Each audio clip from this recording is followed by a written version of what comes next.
Hello. आवाज clear आ रही है? आप चैट बॉक्स पे मैसेज रिप्लाई कर दीजिएगा।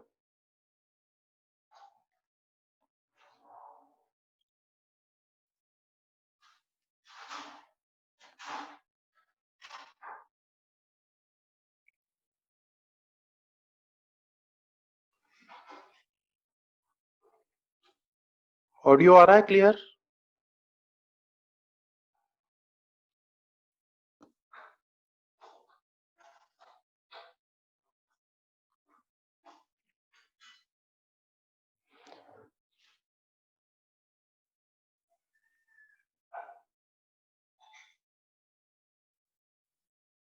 स्क्रीन क्लियर दिख रहा है?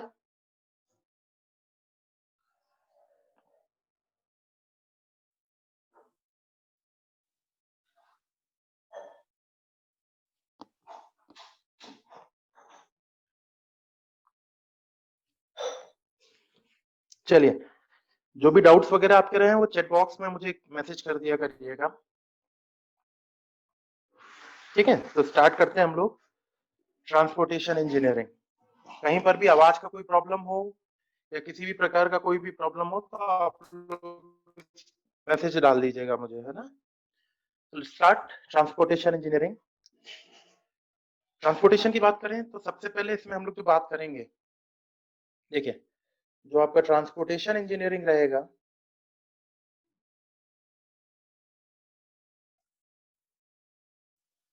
अगर बात करूं मैं इसमें कि इसका वेटेज क्या रहेगा गेट में, तो गेट में अप्रोक्सीमेटली इसका वेटेज जो रहेगा that will be around 7 to 8 marks. 7 से 8 मार्क्स के आसपास आपको मिनिमम मिलेगा, मैक्सिमम 10-12 नंबर भी जा सकता है। सेकेंड चीज, अगर ईएसी की बात करें तो ईएसी के ऑब्जेक्टिव में करीब करीब ये आपको 20 से 25 मार्क्स के आसपास का मिलता है। मींस प्री के लिए बात कर रहा हूँ, प्री में आपको करीब करीब 20 से 25 मार्क्स का मिलेगा। और अभी फिलहाल में तो हम लोग को गेट के लिए बात करनी है, तो गेट में इसका जो वेटेज रहेगा that will B minimum 7 to 8 marks के आसपास। जो सिलेबस हमारा रहेगा इसमें तीन चीजों को हम लोग इसमें देखेंगे।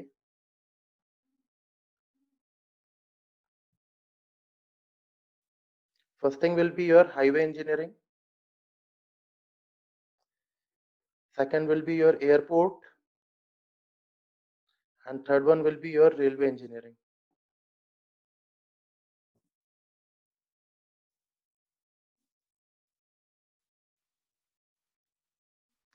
तो टोटल 3 पार्ट में हमारा ट्रांसपोर्टेशन इंजीनियरिंग डिवाइडेड रहेगा, हाईवे, एयरपोर्ट एंड रेलवे। इन तीनों में अगर मैं बात करूं तो सबसे ज्यादा वेटेज आपका रहेगा हाईवे इंजीनियरिंग का। एयरपोर्ट और रेलवे का वेटेज मे बी पॉसिबल कि it is between 0 to 1 marks, और हाईवे का वेटेज आपको करीब करीब 6 से 7 मार्क्स के आसपास का मिलेगा। तो मेन जो हमको देखना है इसमें हाईवे इंजीनियरिंग है। सबसे पहले हम लोग हाईवे इंजीनियरिंग देखेंगे और उसके बाद फिर बात करेंगे हम लोग एयरपोर्ट की और रेलवे इंजीनियरिंग की। क्लियर है ऑडियो?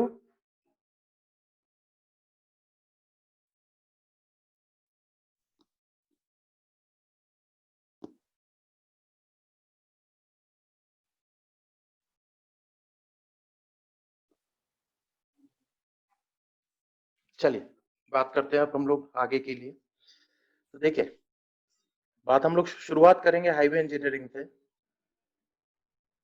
सर ब्लैक पेन आप की लोग जगह पे स्क्रीनशॉट लेते व्हाइट रहिएगा मार्कर इसमें यूज कर सकते हैं सारी क्या? चीज का। मतलब हाईवे विजिबिलिटी नहीं आ इंजीनियरिंग की रही है बात ब्लैक करूं अगर मार्कर मैं, तो पे। जो हमारा सिलेबस रहेगा हाईवे में, जो पहली चीज हम लोग देखेंगे that will be your introduction part. Second thing will be your geometric design.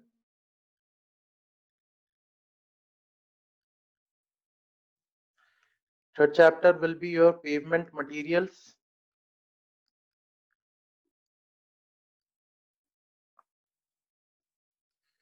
Fourth will be the pavement design. And the last will be your traffic engineering. तो टोटल जो हमारा हाईवे इंजीनियरिंग रहेगा वो इन 5 पार्ट्स में divided रहेगा। Introduction, geometric design, pavement material, pavement design और traffic engineering. Introduction वाला part more और लेस आपका थियोरेटिकल रहेगा। सबसे इंपॉर्टेंट अगर इस पूरे हाईवे इंजीनियरिंग में मैं बात करूं तो सबसे इंपॉर्टेंट पार्ट आपका geometric design and traffic engineering का रहेगा। जो 7 से 8 मार्क्स मैंने आपको वेटेज बताया था, उस 7 से 8 मार्क्स में करीब करीब 60 to 70% वेटेज आपका ज्योमेट्रिक डिजाइन और ट्रैफिक इंजीनियरिंग का रहता है। तो एक एक करके हम लोग इसको स्टार्ट करेंगे। सबसे पहले हम लोग बात करते हैं इंट्रोडक्शन की, कि ये हाईवे इंजीनियरिंग जो हम लोग बात करने जा रहे हैं, बेसिकली इसका बेसिक इंट्रोडक्शन क्या है, कुछ तारीखें वगैरह रहेंगी, कुछ डेट्स वगैरह रहेंगी जो आप लोगों को याद रखना पड़ेगा। गेट में ईएससी में करीब करीब 2 या 3 बार पूछा गया है, बहुत ज्यादा इंपॉर्टेंट नहीं है ये, लेकिन तब भी आप लोगों को ये चीजें याद रखनी पड़ेंगी। देखते हैं क्या क्या चीजें हैं। देखिए, हाईवे इंजीनियरिंग का जो डेवलपमेंट था हमारे इंडिया में कैसा रहा और आगे वर्ल्ड में क्या रहा, इसके बारे में बातें। तो हम लोग बात करते हैं इंट्रोडक्शन की, और इंट्रोडक्शन में समझिएगा मैं क्या बताना चाह रहा हूँ आपको। देखिए, शुरुआत से हम शार्दुल लोग सर। स्कूल लेवल पे भी पढ़ते आए हैं कि what are the hello various modes of transport. Hello Shardul sir. अगर मैं बात करूं मोड्स ऑफ ट्रांसपोर्ट की, तो स्कूल जाने वाला बच्चा भी जानता है कि what are the various modes of transport. तो अगर मैं बात करूं तो पहला mode of transport is land, second mode of transport is air, and the third mode of transport will be your water. 3 तरीके से हम ट्रांसपोर्ट कर सकते हैं। हमारा खुद का पब्लिक ट्रांसपोर्ट भी हो सकता है, या किसी सामान का दैट इज गुड्स ट्रांसपोर्ट भी हो सकता है। तो 3 मोड्स हमारे पास हैं ट्रांसपोर्ट के, that is land, air and water. अब अगर मैं इसमें लैंड की बात करूं, तो इस लैंड में हमारे पास 2 मोड ऑफ ट्रांसपोर्ट रहेंगे, that is your railway and second one will be your road, जिसको हम हाईवे भी बोल सकते हैं। तो 2 प्रकार के मोड ऑफ ट्रांसपोर्ट हमको लैंड में मिलेंगे, that is railway and highway. Air का एक ही है, दैट इज योर एयरवेज, और वाटर का एक ही रहेगा, दैट इज योर वाटरवे। अगर हम इन तीनों को कंपेयर करें या इन चारों को कंपेयर करें, that is railway, highway, Airways और वाटरवेज को, तो इन चारों को अगर हम कंपेयर करें तो सभी के कुछ फायदे कुछ नुकसान हैं। लेकिन अभी फिलहाल में हमारा कंसंट्रेशन मेन है हमारा हाईवे पे, तो हम लोग हाईवे की बात करें। ये जो हाईवे है या जो रोड रोड का ट्रांसपोर्ट है, वो बाकी इन तीनों से, दैट इज रेलवे, एयरवेज और वाटरवेज से अलग कैसे है। एक सिंपल सी बात समझिएगा, अगर मैं बात कर रहा हूँ रोडवेज की, तो रोडवेज का सबसे बड़ा जो फायदा है, हेलो,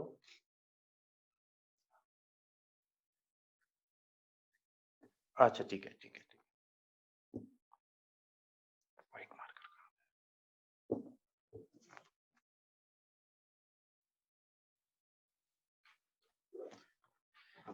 देखिए, अगर मैं रोडवेज की बात करूं, या इसको हम लोग सेकेंडली बोल सकते हैं हाईवे भी, तो इसका सबसे बड़ा एडवांटेज क्या है as compared to your railways, waterways and Airways.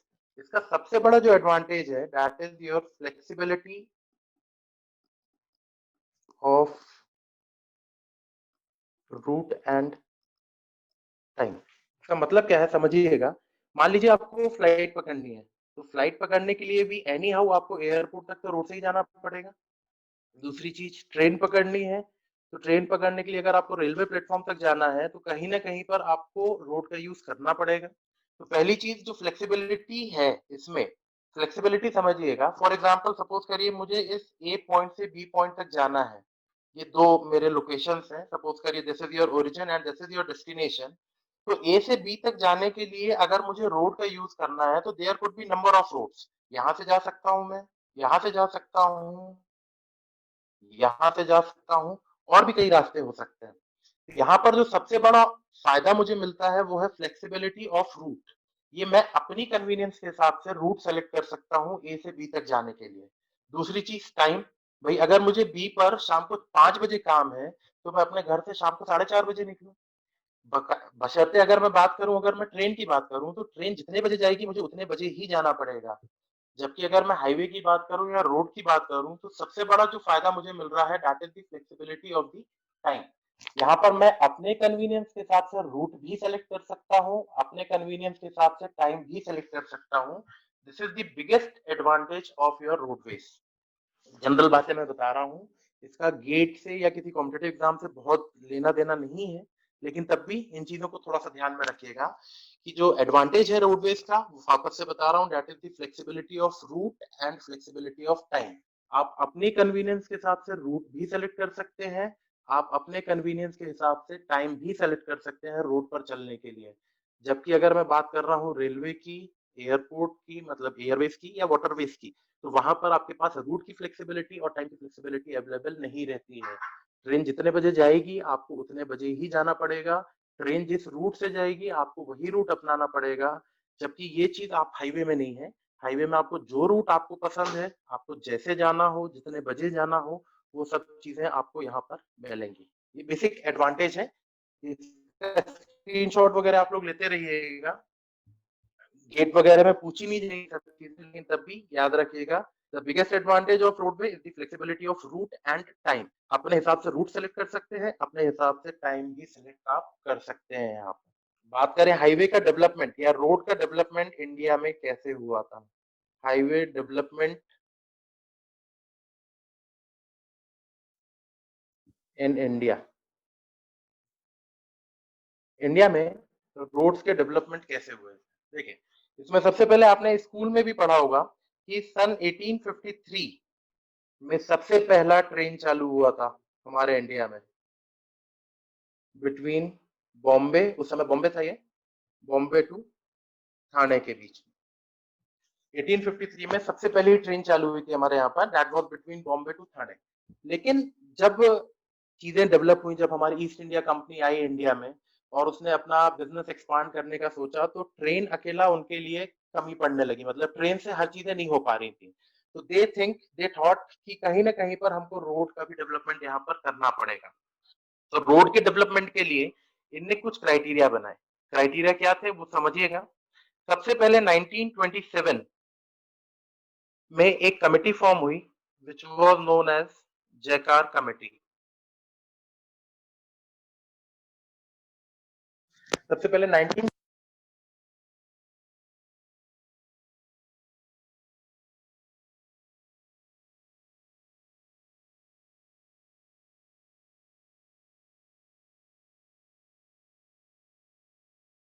This committee, और उसको ये, इस कमेटी को ये रिस्पॉन्सिबिलिटी दी गई कि आप किसी भी तरीके से ये देखिए कि हम इंडिया में रोड का डेवलपमेंट किस प्रकार से कर सकते हैं।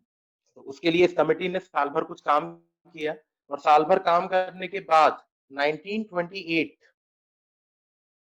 में उस कमेटी ने अपने कुछ रिकमेंडेशंस दिए।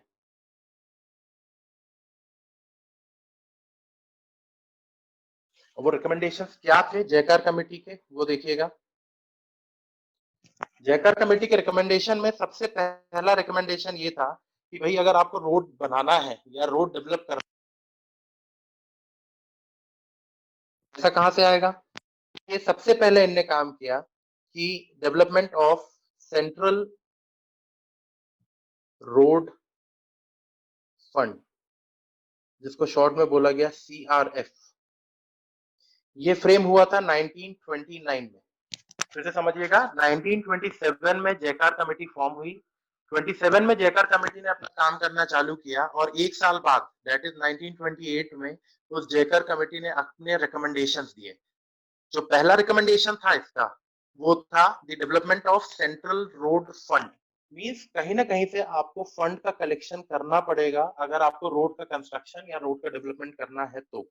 अब ये फंड का कलेक्शन आएगा कैसे। फंड के कलेक्शन के लिए उन्होंने ये बात करी कि कोई भी, चाहे आप डीजल खरीदें चाहे पेट्रोल खरीदें, आप जो भी फ्यूल खरीद रहे हैं, यू हैव टू पे a certain tax over that particular fuel, है ना। It is basically a tax over fuel. Fuel के ऊपर में कुछ टैक्स इनने इंप्लीमेंट किया, और उस टैक्स के पैसे को इनने यूज किया for the development of the road. तो सबसे पहला जो रिकमेंडेशन इसका आया वो यही था कि सेंट्रल रोड फंड, एक ऐसा फंड बनाया जाए जिस फंड से जो पैसा हमारे पास आएगा उस पैसे को हम यूज करेंगे for the development of the roadways and highways.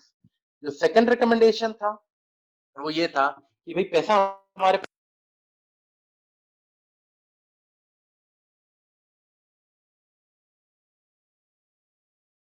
जो रोड के कंस्ट्रक्शन, प्लानिंग, मेंटेनेंस का काम करे। तो second was the development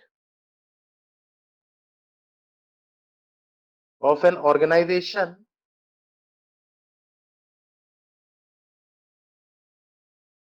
which will look after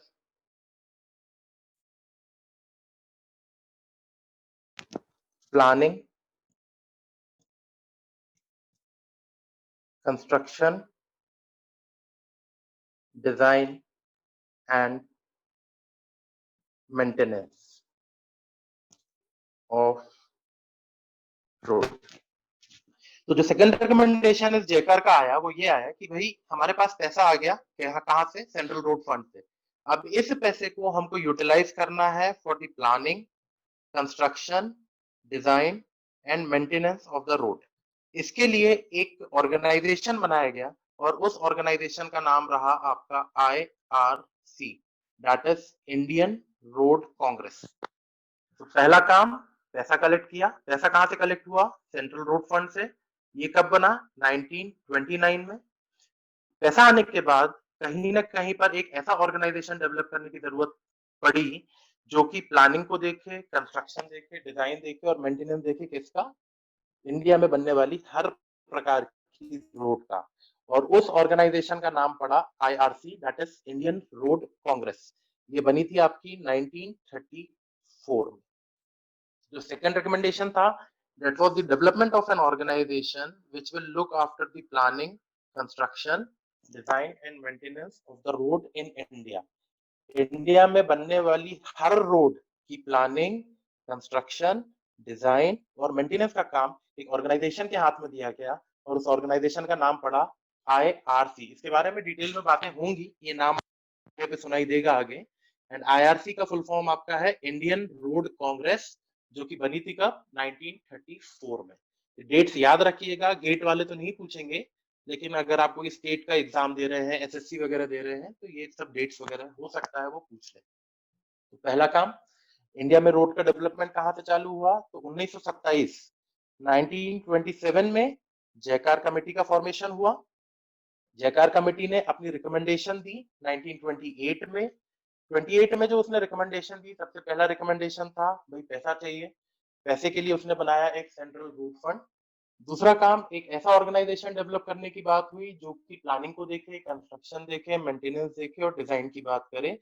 और उस ऑर्गेनाइजेशन का नाम पड़ा इंडियन रोड कांग्रेस, जिसका शॉर्ट फॉर्म है IRC, और ये बना था 1934 में। स्क्रीनशॉट लेते रहिएगा। क्लियर हो रही है बातें?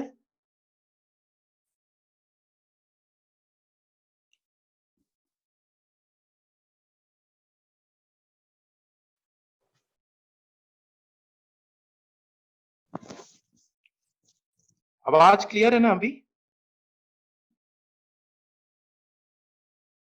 एक बार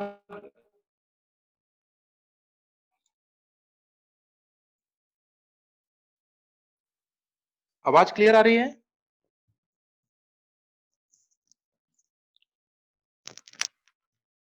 अभी क्लियर है? मुकुल, आवाज क्लियर है अभी? मुकुल खरवा,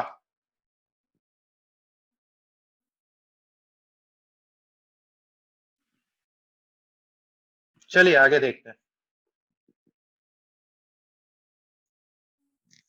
बात हम लोग कर रहे थे इसी की कि जयकर कमेटी के जो रिकमेंडेशन थे, जो पहला रिकमेंडेशन आया वो था आपका सेंट्रल रोड फंड का फॉर्मेशन, जहां से पैसा कलेक्शन की बात हुई और ये बना था 1929 में।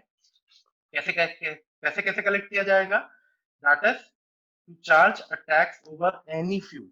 आप जो भी फ्यूल परचेज कर रहे हैं उस फ्यूल के ऊपर में आपको कुछ चार्ज देना पड़ रहा था। कितना चार्ज था वो हमारे काम की बात नहीं है, बस आपको ये डेट याद रखनी है। 1929 में बना आपका CRF, सेंट्रल रोड फंड। और उसके बाद एक ऐसा ऑर्गेनाइजेशन बनाने की बात हुई जो कि रोड के कंस्ट्रक्शन की प्लानिंग, डिजाइन, मेंटेनेंस वगैरह की बात करे। And that organisation was known as Indian Road Congress, जो कि बनी थी आपकी 1934 में। तो ये जो IRC का फॉर्मेशन हुआ आपका,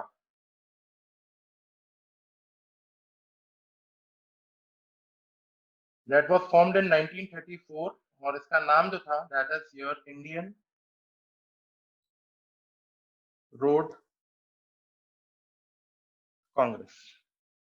तो पहला recommendation was the development of CRF, that is Central Road Fund, in 1929.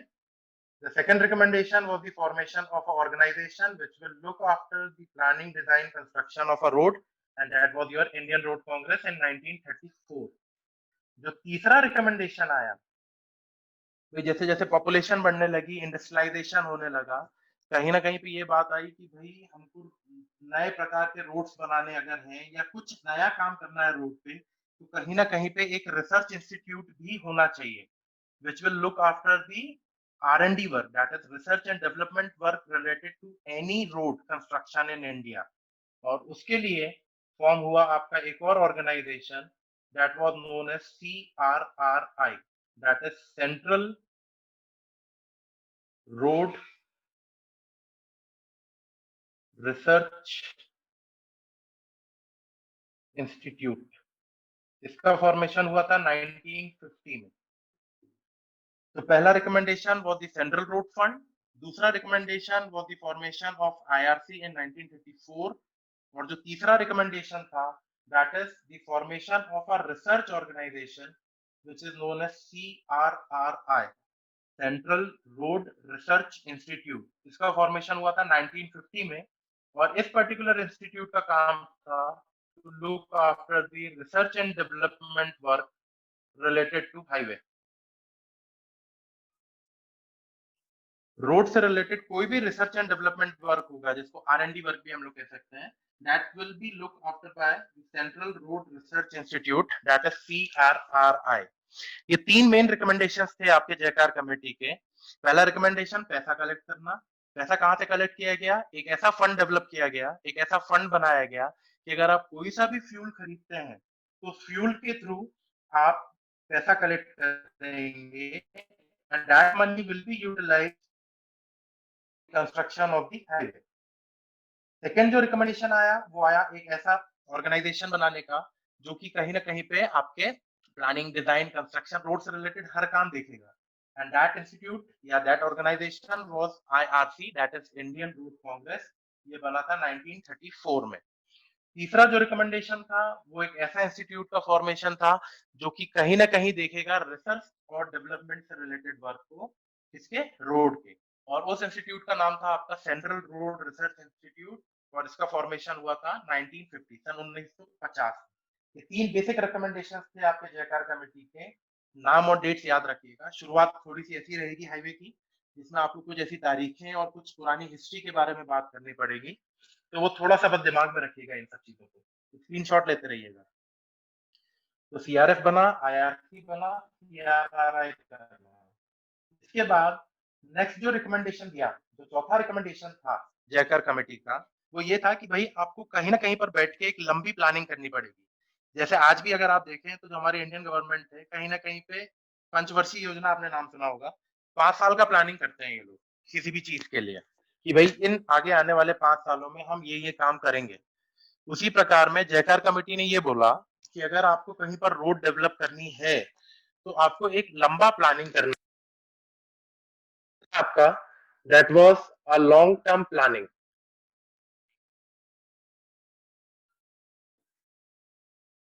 जो फोर्थ रिकमेंडेशन आपका हुआ दैट इज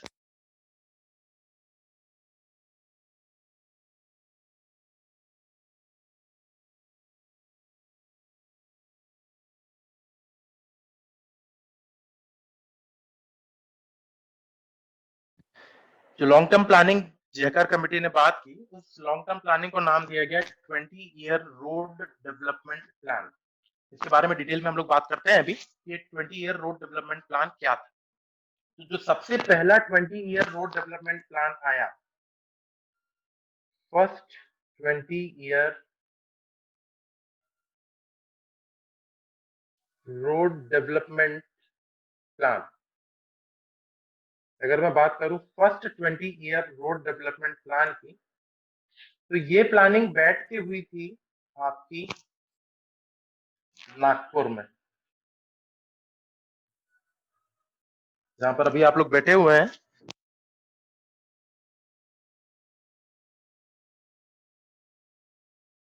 का दूसरा नाम पड़ा नागपुर रोड प्लान। तो जो first 20 year road development planning था आपका, वो प्लानिंग हुई थी बैठ के कहाँ पे, नागपुर में, इसलिए इस प्लानिंग का नाम पड़ा नागपुर रोड प्लान। इसके बारे में डिटेल में बात करते हैं कि क्या बातें हुई इस 20 साल में, इस 20 साल के लिए क्या डिसाइड किया गया, क्या डिस्कशन हुआ, उनके बारे में समझिएगा थोड़ा सा।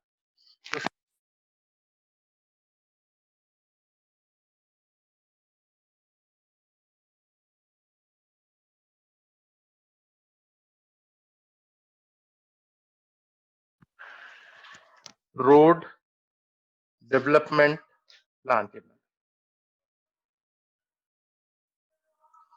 ये बात हुई थी आपकी 1943 से 1963 के लिए। इन 20 सालों में हमको क्या करना है, वो क्या करना है, वो बातें कहां पर बैठे हुई, नागपुर में, इसलिए इसका नाम पड़ा आपका नागपुर रोड डेवलपमेंट प्लान। समझिएगा इसको। तो सब हुई यहाँ पर बैठ के, सबसे पहला प्लान ये हुआ कि भाई 100 किलोमीटर स्क्वायर के एरिया में आपको करीब करीब 16 किलोमीटर का रोड डेवलप करना है। समझिए, याद रखिएगा ये चीज, 100 किलोमीटर स्क्वायर के एरिया में आपको जो रोड का डेवलपमेंट करना है, दैट विल बी 16 किलोमीटर।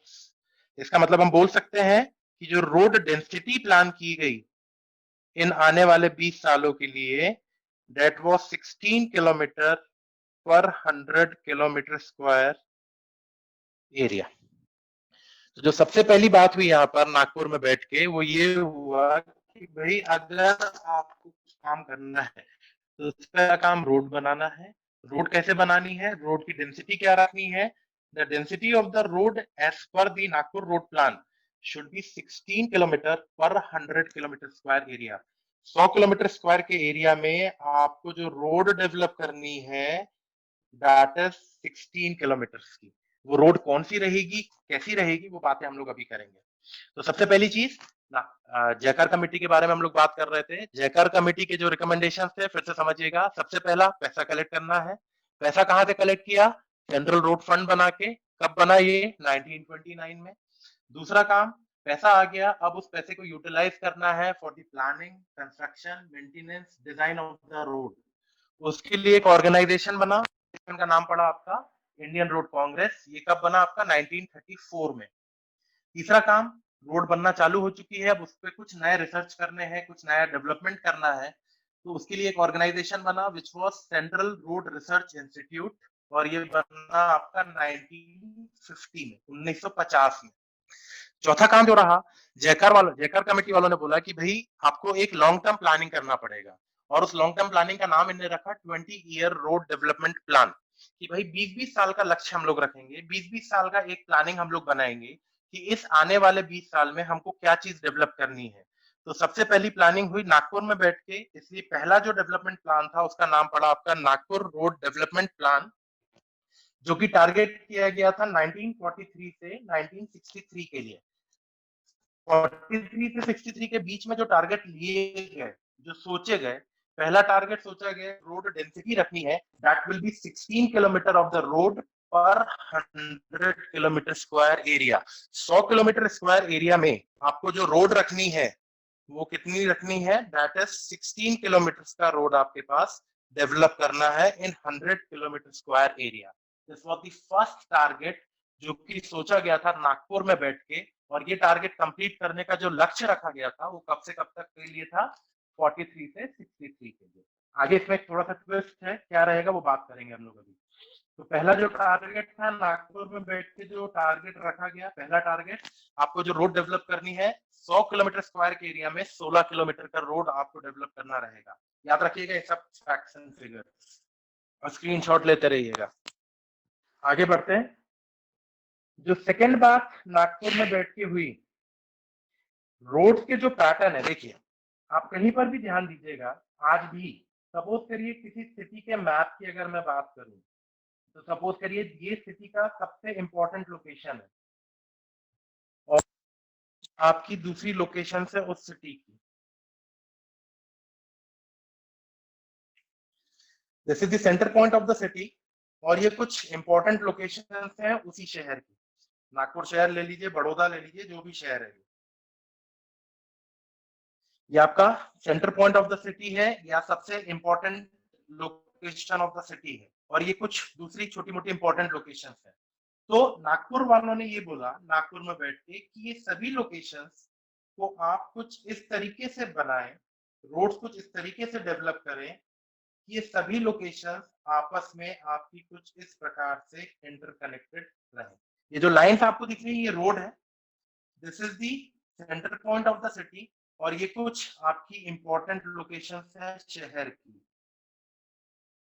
तो जो रोड का डेवलपमेंट प्लान किया गया नागपुर में बैठ के, वो कुछ इस प्रकार से रहा कि सभी लोकेशन, आप देखिए, अगर सपोज करिए मैं लोकेशन ए पर खड़ा हूं, तो इस लोकेशन पर खड़ा होके मैं इस लोकेशन बी पर भी जा सकता हूं, लोकेशन सी पर भी जा सकता हूं, लोकेशन डी पर भी जा सकता हूं, ई पर भी जा सकता हूं, एफ पर भी जा सकता हूं, कहीं पर भी जा सकता हूं। That means all the roads या ऑल दी लोकेशंस आपस में इंटरकनेक्टेड आपको दिख रही है। दिख रहा है ये चीजें कि अगर मैं कहीं पर भी खड़ा हूं, ए टू जेड कहीं पर भी खड़ा हूं मैं इस पूरे डायग्राम में, तो मैं किसी भी लोकेशन को एक्सेस कर सकता हूं आराम से।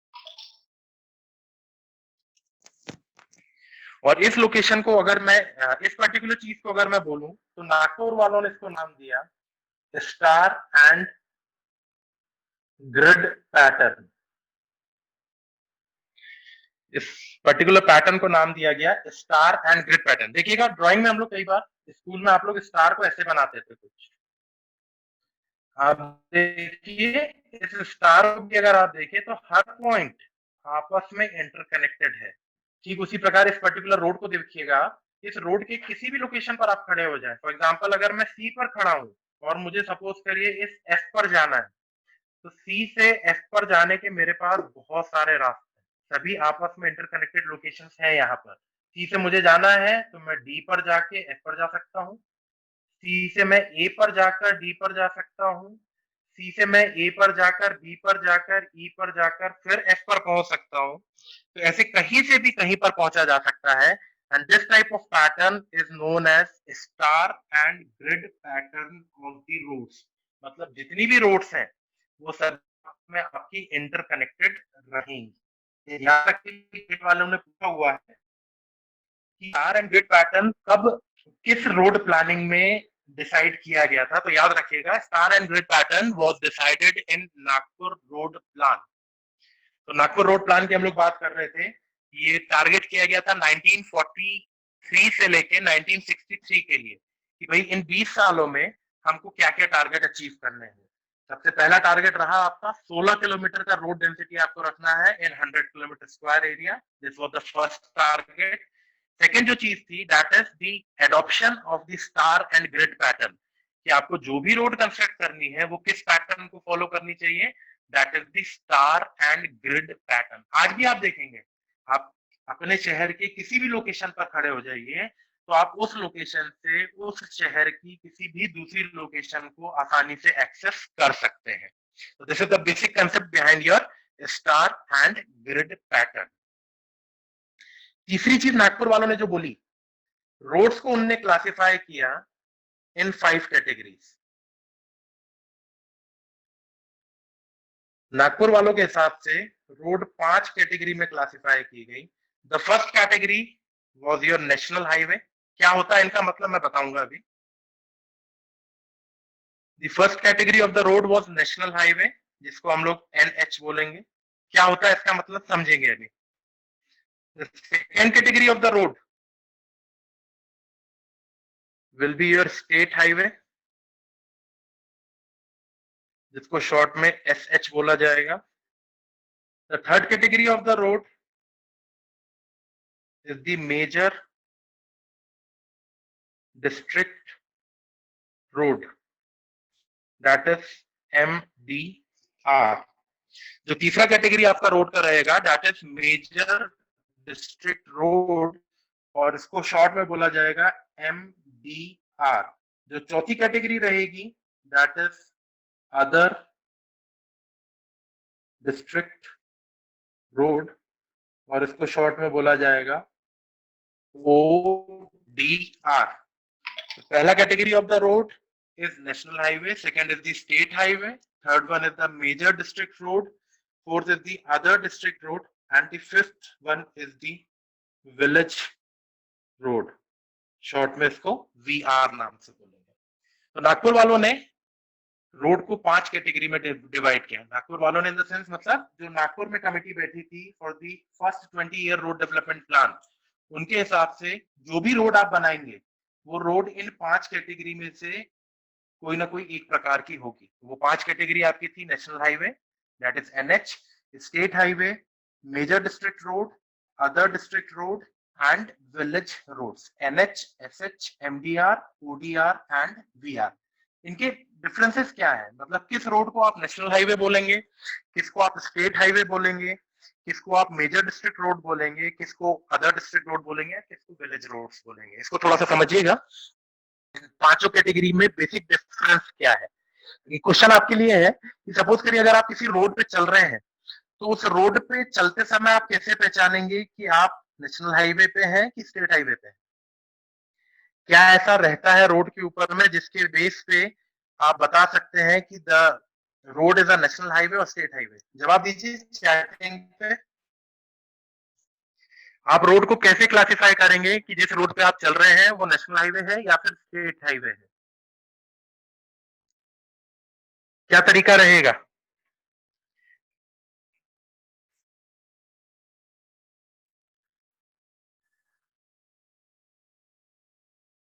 ये किसने, द्वीप पांड्या, माइलस्टोन पे कलर, सही बताया। देखिए मैं बताता हूँ बेसिक डिफरेंस क्या है। National highway, state highway, major district road, other district road और विलेज रोड का बेसिक डिफरेंस क्या है वो समझिएगा। अगर मैं बात कर रहा हूँ नेशनल हाईवे की, जिसको NH बोला जाता है, that is your national highway. Suppose करिए दो स्टेट्स हैं, सपोज करिए this is your MP Madhya Pradesh, और सपोज करिए ये आपका है महाराष्ट्र, ये सपोज करिए आपका है गुजरात। इन स्टेट्स के दो इंपॉर्टेंट सिटीज को जोड़ने वाली जो भी रोड होगी that will be your national highway.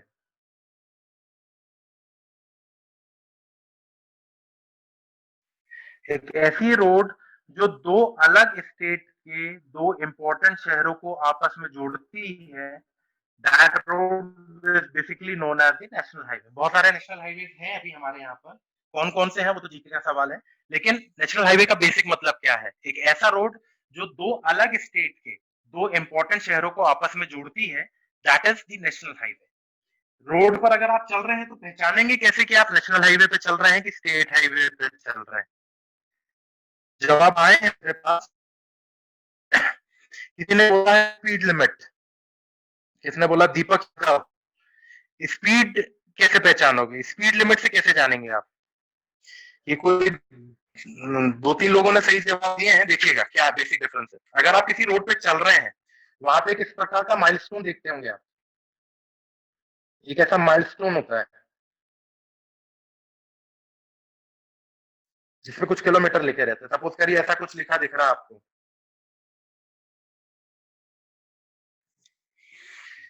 ठीक है ना, और यहाँ का कलर ध्यान दीजिएगा, ये तो व्हाइट कलर का रहेगा, और ये जो कलर जो सेमी सर्कुलर पोर्शन आपको दिख रहा है यहाँ पर, इसका colour it can be yellow, it can be green और इट कैन बी रेड। तीन बेसिक कलर आपको दिखेंगे इस सेमी सर्कुलर पोर्शन के। ये जो रेक्टेंगुलर पोर्शन दिख रहा है ये तो व्हाइट कलर का ही रहेगा हमेशा, और जो लिखा रहेगा अंदर वो मोस्ट प्रोबेबली ब्लैक से लिखा रहेगा। जो सेमी सर्कुलर पोर्शन है, इस सेमी सर्कुलर पोर्शन का कलर या तो येलो रहेगा या ग्रीन रहेगा या रेड रहेगा। अगर ये कलर येलो है that means you are travelling on national highway, अगर ये कलर ग्रीन है that means you are travelling on a state highway, और अगर ये कलर रेड है that means you are travelling on a village road.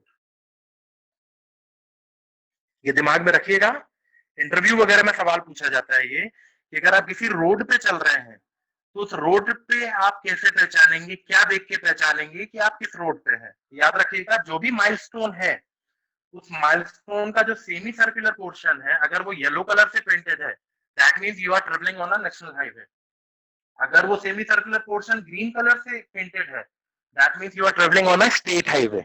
और अगर वो रेड कलर से पेंटेड है, that means you are travelling on a village road. ये दिमाग में रखिएगा, गेट वाला नहीं पूछेगा, लेकिन कहीं ना कहीं इंटरव्यूज वगैरह में इस टाइप के सवाल आपके पूछे जाते हैं। तो this is the basic difference to classify या to differentiate between the national highway, state highway and village road. ये सेमी सर्कुलर पोर्शन अगर येलो है, that means national highway, green है तो स्टेट हाईवे, और रेड है तो it means it is a village road. तो बेसिक डिफरेंस क्या है? नेशनल हाईवे का मतलब मैंने आपको बता दिया है कि दो अलग अलग स्टेट के दो इंपॉर्टेंट शहरों को जोड़ने वाली जो रोड है, that is basically your national highway. दिमाग में रखिएगा ये सब चीजें।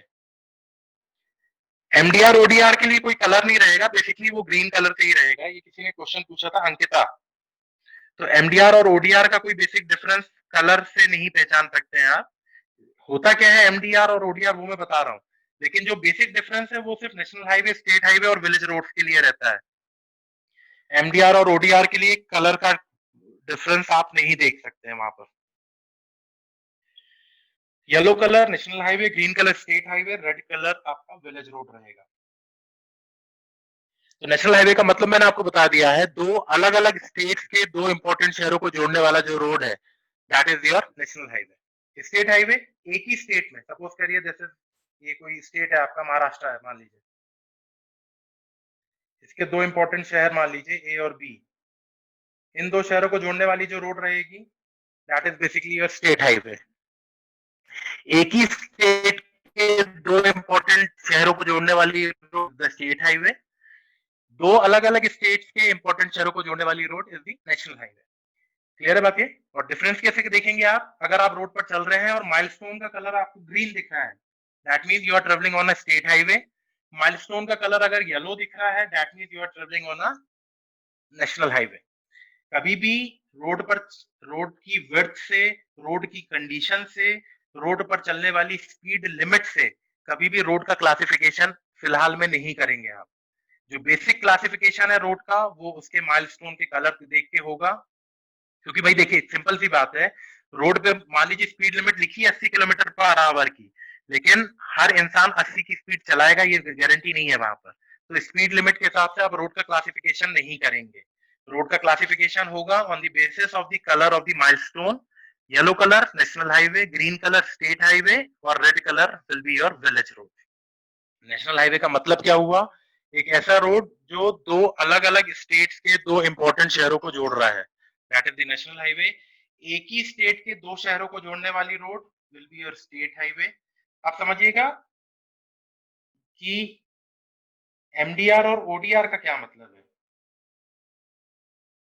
मान लीजिए कोई सा एक डिस्ट्रिक्ट है आपके शहर स्टेट में, मान लीजिए नागपुर में आप हैं, this is the Nagpur city.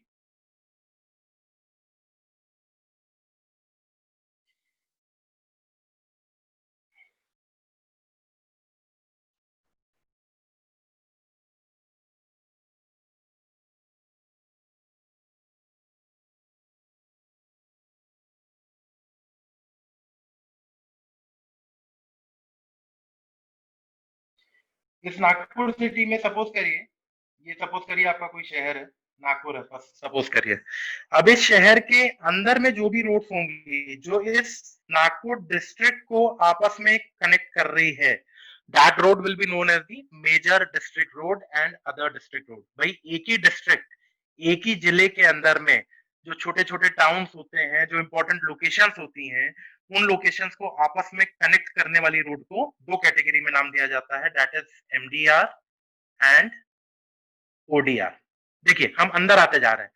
दो अलग अलग स्टेट के दो इंपॉर्टेंट शहरों को जोड़ने वाली रोड नेशनल हाईवे, एक ही स्टेट के दो शहरों को जोड़ने वाली road is the state highway, एक ही शहर के इंपॉर्टेंट लोकेशंस को जोड़ने वाली road can be your major district road और अदर डिस्ट्रिक्ट रोड।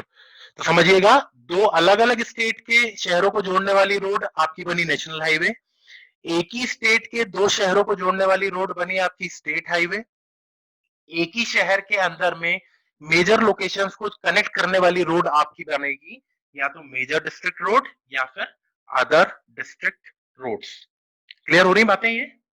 कोई डाउट्स अगर आपके पास हो, कुछ डाउट्स आ रहे हो तो वो चीज मैं आपको यहाँ पर बताता रहूंगा। कुछ डाउट्स हैं, ये मिहिर ने पूछा है, road connecting important cities and location of the states can be classified in its length. नहीं, लेंथ के हिसाब से कोई रोड क्लासिफाई नहीं होगा बेटा। लेंथ के हिसाब से, विड्थ के हिसाब से रोड्स का क्लासिफिकेशन आप नहीं कर सकते हैं। कई सारे नेशनल हाईवेज हैं जो सिंगल लेन होते हैं, कई सारे स्टेट हाईवेज हैं जो 6 लेन के भी होते हैं। तो रोड की विड्थ, रोड की लेंथ के हिसाब से उसका क्लासिफिकेशन नहीं करेंगे आप। आगे चीजें और समझ में आएंगी, लेकिन रोड की लेंथ वगैरह के हिसाब से आप क्लासिफाई नहीं कर सकते। कई सारे नेशनल हाईवे है जो, मान लीजिए 2 शहर है, मान लीजिए, मैं एक डाउट था किसी का, मैं बता रहा हूँ, जब मान लीजिए 2 स्टेट्स आपके हैं, इस स्टेट की बाउंड्री पे कोई एक शहर है और स्टेट की बाउंड्री पे कोई दूसरा शहर है, इन दोनों को जोड़ने वाला रोड भी नेशनल हाईवे हो सकता है। तो किसी भी रोड की लेंथ के हिसाब से आप उस रोड का क्लासिफिकेशन नहीं करेंगे। रोड का क्लासिफिकेशन जो अभी फिलहाल में मैंने बताया है, that is done as per the colour of your milestone. Clear है बात ये? एमडीआर किस टाइप की लोकेशन के लिए होता है? ध्रुवराज जाधव, एमडीआर का मतलब है मेजर डिस्ट्रिक्ट रोड, है ना। मान लीजिए कोई सा एक डिस्ट्रिक्ट है, फॉर एग्जांपल कोई सा एक शहर है, डिस्ट्रिक्ट प्लेस है, जिला है, उस जिले के अंदर में छोटे छोटे टाउन्स होंगे, छोटे छोटे लोकेशंस होंगी, छोटे छोटे कस्बे होंगे। उन सभी लोकेशंस को जोड़ने वाली जो रोड होगी उसको 2 कैटेगरी में क्लासिफाई किया जाएगा, एमडीआर या फिर ओडीआर। मान लीजिए 2 इंपॉर्टेंट लोकेशंस है उस डिस्ट्रिक्ट की, तो उसको जोड़ने वाली road will be your major district road. कुछ नॉन इंपॉर्टेंट या लेस इंपॉर्टेंट लोकेशंस हैं, तो उन लेस इंपॉर्टेंट लोकेशंस को जोड़ने वाली जो रोड रहेगी, that is your ODR, that is other district road. Clear है ध्रुवराज? ध्रुवराज,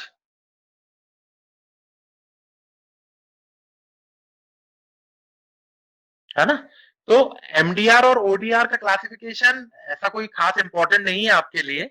जो सिर्फ दिमाग में रखना है वो देखिए क्या है, अलग अलग स्टेट के 2 शहरों को जोड़ने वाली रोड नेशनल हाईवे, एक ही स्टेट के 2 शहरों को जोड़ने वाली रोड स्टेट हाईवे, एक ही शहर के अंदर में अलग अलग लोकेशंस को जोड़ने वाली road will be your MDR and ODR. Clear है सभी को ये चीजें? ये थोड़ी सी थियोरेटिकल बातें हैं जो इंट्रोडक्शन वाले पार्ट में आपको दिमाग में रखनी पड़ेंगी। ये जितनी भी बातें मैं अभी बता रहा हूँ इसमें थोड़ी बहुत चीजें इंपॉर्टेंट है, वो चीजें आप दिमाग में रखिएगा। जो डेट्स मैंने आपको बताई, अभी मैं एक बार रिव्यू करा दूंगा आप लोगों को ये सब चीजें, इन सब चीजों को समझते चलिएगा। वापस आते हैं, हम लोग बात कर रहे थे नागपुर रोड प्लान की। जयकर कमेटी के हिसाब से इनने 20-20 साल का प्लानिंग किया और पहला प्लानिंग हुआ आपका नागपुर में बैठ के, और उस प्लानिंग को नाम दिया गया Nagpur road plan. Nagpur road plan का पहला जो टारगेट इनने सोचा वो ये कि भाई आपको जो रोड बनानी है उसका डेंसिटी कितना रखना है, 16 किलोमीटर ऑफ द रोड पर 100 kilometre square area. 100 kilometre square के एरिया में आपको 16 किलोमीटर का रोड बनाना है। दूसरी चीज, जो रोड का डेवलपमेंट होगा वो किस पैटर्न पे होगा, that will be on the star and grid pattern. और जो जो भी रोड आप बनाएंगे वो रोड इन 5 कैटेगरी में से होनी चाहिए, that is national highway, state highway, major district road, other district road and village roads. यहां तक बातें क्लियर है?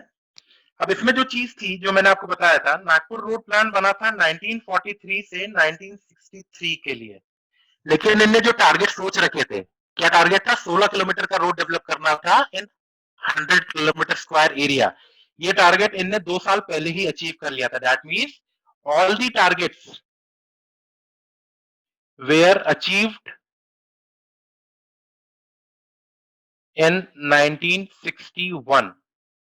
टारगेट लिया गया था 1963 तक के लिए, लेकिन जो टारगेट थे जो हमने सोच रखे थे वो कब अचीव कर लिया गया, 1961।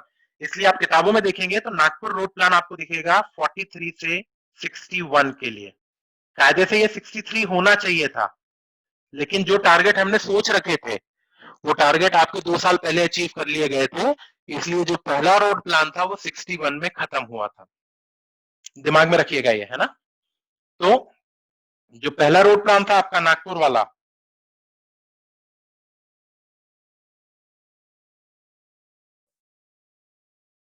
Nagpur road plan was between 1943 to 1961. कायदे से it should be between 1943 to 1963, लेकिन जो टारगेट सोच रखे थे वो टारगेट 2 साल पहले अचीव कर लिए गए थे, इसलिए the planning was from 1943 to 1961 पे ये प्लानिंग खत्म हो गई थी। सेकंड जो प्लान बना आपका, that was known as your Bombay road plan. कायदे से ये होना चाहिए था 63 से 83 के लिए, लेकिन क्योंकि इससे पहले वाला प्लान 61 में खत्म हो गया था, इसलिए ये बना आपका 1961 से 1981 के लिए, कि इन 20 सालों में 1961 1961 से 1981 के बीच में हमको क्या टारगेट्स अचीव करने हैं, उसके लिए बॉम्बे में बैठ के मीटिंग हुई। बॉम्बे इसलिए बोल रहा हूं क्योंकि उस समय पे मुंबई का नाम बॉम्बे था। तो बॉम्बे रोड प्लान बना, और इस बॉम्बे रोड प्लान के लिए जो टारगेट सोचे गए थे, वो टारगेट कब के लिए थे? 1961 से 1981 के लिए। इन 20 सालों में हमको क्या टारगेट्स अचीव करने हैं, वो बॉम्बे में बैठ के डिसाइड किया गया। क्या टारगेट्स थे वो देखिएगा।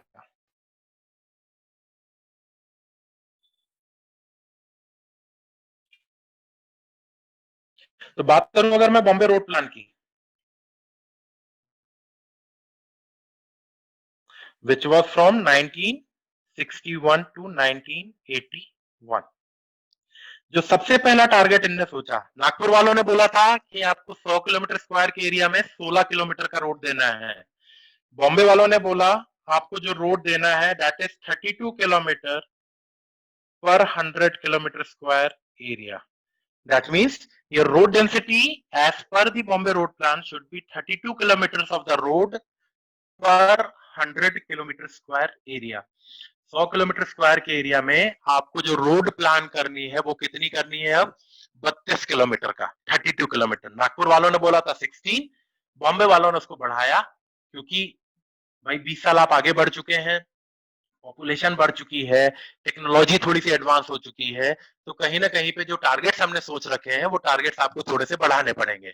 नागपुर वालों ने बोला था 100 किलोमीटर स्क्वायर के एरिया में 16 किलोमीटर का रोड, बॉम्बे वालों ने बोला 100 किलोमीटर स्क्वायर के एरिया में 32 किलोमीटर का रोड आपको प्लान करना रहेगा। This was your first target, जो कि 1961 से 81 के बीच में अचीव करने की बात की गई थी। दूसरा जो टारगेट इनने रखा वो ये रखा कि भारत देश की कोई सी भी लोकेशन पर अगर आप खड़े हो जाएं तो वहां से नेशनल हाईवे की दूरी 50 किलोमीटर से ज्यादा नहीं होनी चाहिए। फिर से बोल रहा हूं मैं, भारत देश की किसी भी लोकेशन पर अगर आप खड़े हो जाएं तो वहां से नेशनल हाईवे की दूरी 50 किलोमीटर से ज्यादा नहीं होनी चाहिए, कि ऐसा सोचा गया था। हालांकि आज भी कई लोकेशन ऐसी हैं जो कि नेशनल हाईवे से कई किलोमीटर दूर हैं, लेकिन बॉम्बे रोड प्लान के हिसाब से एनी लोकेशन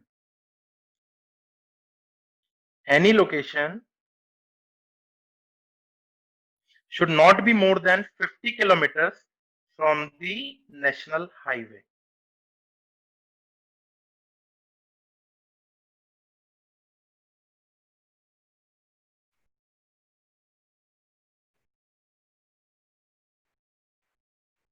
ऑडियो गया।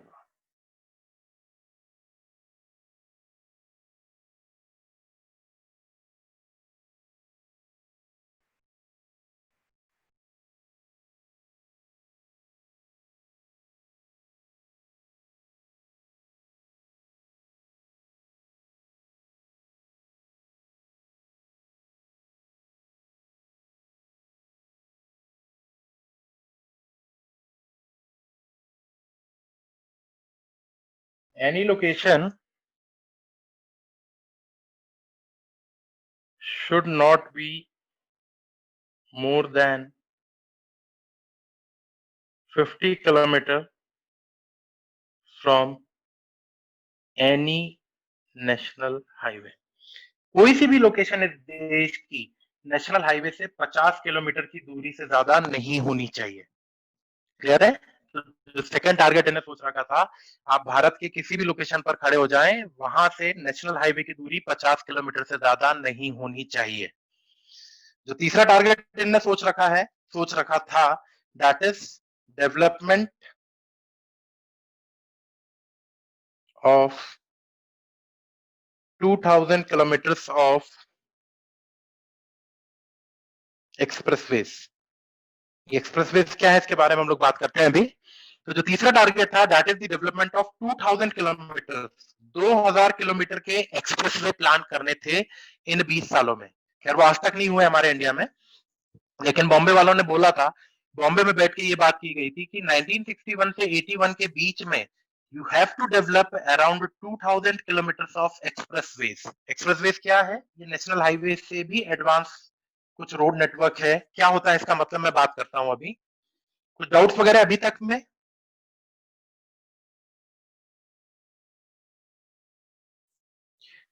ये प्रजापति जी ने पूछा है, how to decide 32 kilometre per 100 kilometre square area. भाई आप जैसे मान लीजिए किसी भी लोकेशन पर है या किसी एक डिस्ट्रिक्ट प्लेस में है, तो ये टारगेट्स पहले से सोच लिए गए थे कि भाई हमको ये रोड डेवलप करनी है। 5 कैटेगरी का रोड था आपका, उन 5 कैटेगरी में से हो सकता है 2 किलोमीटर का नेशनल हाईवे आपके एरिया में निकला हो। जैसे मान लीजिए नागपुर शहर है, अब नागपुर शहर के अंदर में जो नेशनल हाईवे की लेंथ होगी वो कितनी होगी? सिर्फ शहर शहर के अंदर की बात करूं तो 5 किलोमीटर, 10 किलोमीटर, 15 किलोमीटर का। तो इस प्रकार से ये डिसाइड किया गया। बाद में और समझाऊंगा इसके बारे में। और ये श्रीनाथ गांधी ने पूछा है, हम हमने तो वो प्लान 18 ईयर में कंप्लीट कराया था। नहीं तो हर प्लान 18 ईयर में नहीं कंप्लीट करना ना भाई। उनने तो ये सोच रखा था कि आपको 20 साल की प्लानिंग करनी है, लेकिन पहली प्लानिंग 18 साल में हो गई। तो इसका मतलब ये नहीं है ना कि अगला प्लानिंग भी हम 18 साल के लिए करेंगे। प्लानिंग आपको 20 साल की ही करनी है। तो पहली प्लानिंग 1943 से 63 के लिए बनाई गई थी, लेकिन वो टारगेट्स कब अचीव कर लिए? 61 में। तो अगला 20 साल कब हो जाएगा? 61 से 81 के लिए। क्लियर है? तो 18 साल का प्लानिंग नहीं करना हमको हर बार। ये किसी का डाउट था? श्रीनाथ गांधी। तो 18 साल का प्लानिंग 20 साल का ही है, लेकिन वो पहला टारगेट आपका कब अचीव हो गया था? 18 साल में। इसलिए जो अगला 20 साल रहेगा वो 61 से 81 होगा, है ना। और इतना दिमाग मत लगाओ इन सब चीजों में। ये सब चीजें सिर्फ पढ़ के रखना, गेट वगैरह में ये सब चीजें नहीं पूछी जाएंगी। क्या पूछी जा सकती है वो मैं आप लोगों को बता दूंगा अभी। ठीक है? तो बॉम्बे रोड प्लान के 3 टारगेट्स। पहला टारगेट 100 किलोमीटर स्क्वायर के एरिया में 32 किलोमीटर का रोड। दूसरा, भारत देश की किसी भी लोकेशन पर खड़े हो जाइए, वहां से नेशनल हाईवे की दूरी कितनी होनी चाहिए? 50 किलोमीटर की। और तीसरा, एक्सप्रेसवेज आपको डेवलप करने हैं अराउंड कितने किलोमीटर के? 2000 किलोमीटर के एक्सप्रेसवेज आपके पूरे देश में आपको डेवलप करने हैं। एक्सप्रेसवेज क्या है? आप more advance part of a national highway, national highway से भी ज्यादा एडवांस आपका है एक्सप्रेसवेज। कई सुने होंगे आपने, जैसे मुंबई पुणे एक्सप्रेसवे आपका है। आप मुंबई पुणे है, दूसरा आपका बड़ौदा अहमदाबाद से मुंबई वाला एक एक्सप्रेसवे है। एक आपका ताज एक्सप्रेसवे अभी बना है, एक मेरठ एक्सप्रेसवे है। लेकिन अभी भी, आज भी अगर आप पूरे एक्सप्रेसवे को गिन लें तो 2000 किलोमीटर के एक्सप्रेसवे आज भी हमारे यहाँ पर नहीं है। हालांकि इनके बारे में डिटेल में बात में और करूंगा कि what is the difference between expressways. Expressways से भी ऊपर एक और चीज आ गई आजकल, फ्रीवे। बात करूंगा इन सब के बारे में मैं अभी आगे, जब ट्रैफिक वगैरह पढ़ेंगे हम लोग। अभी फिलहाल मैं से थियोरेटिकल बातें कर रहा हूँ, तो इन सब चीजों को दिमाग में रखिएगा।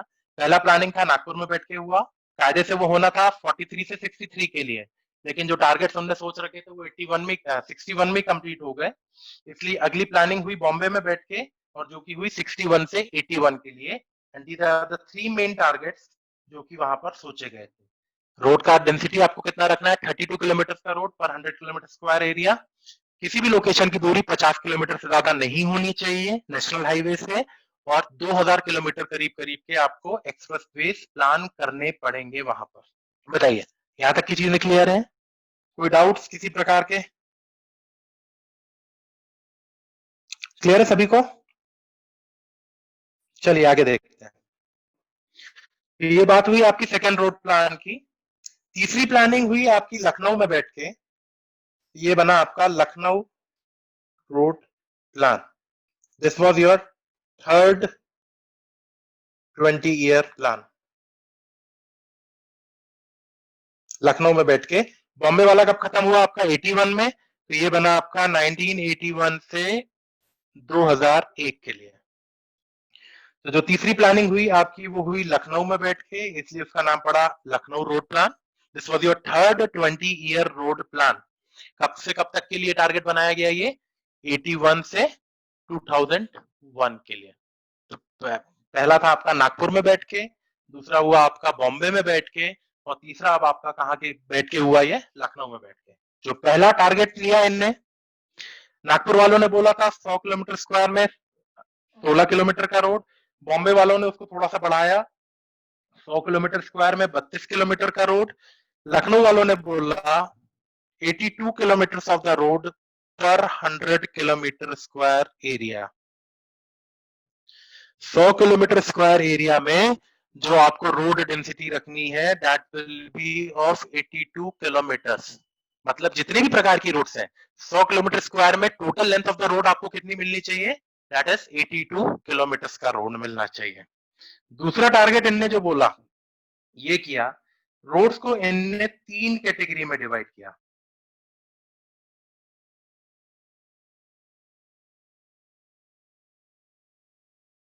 Roads were divided in 3 categories. वो 3 कैटेगरीज क्या थी देखिएगा। पहली category of the road was the primary, second category was secondary, and the third one was tertiary.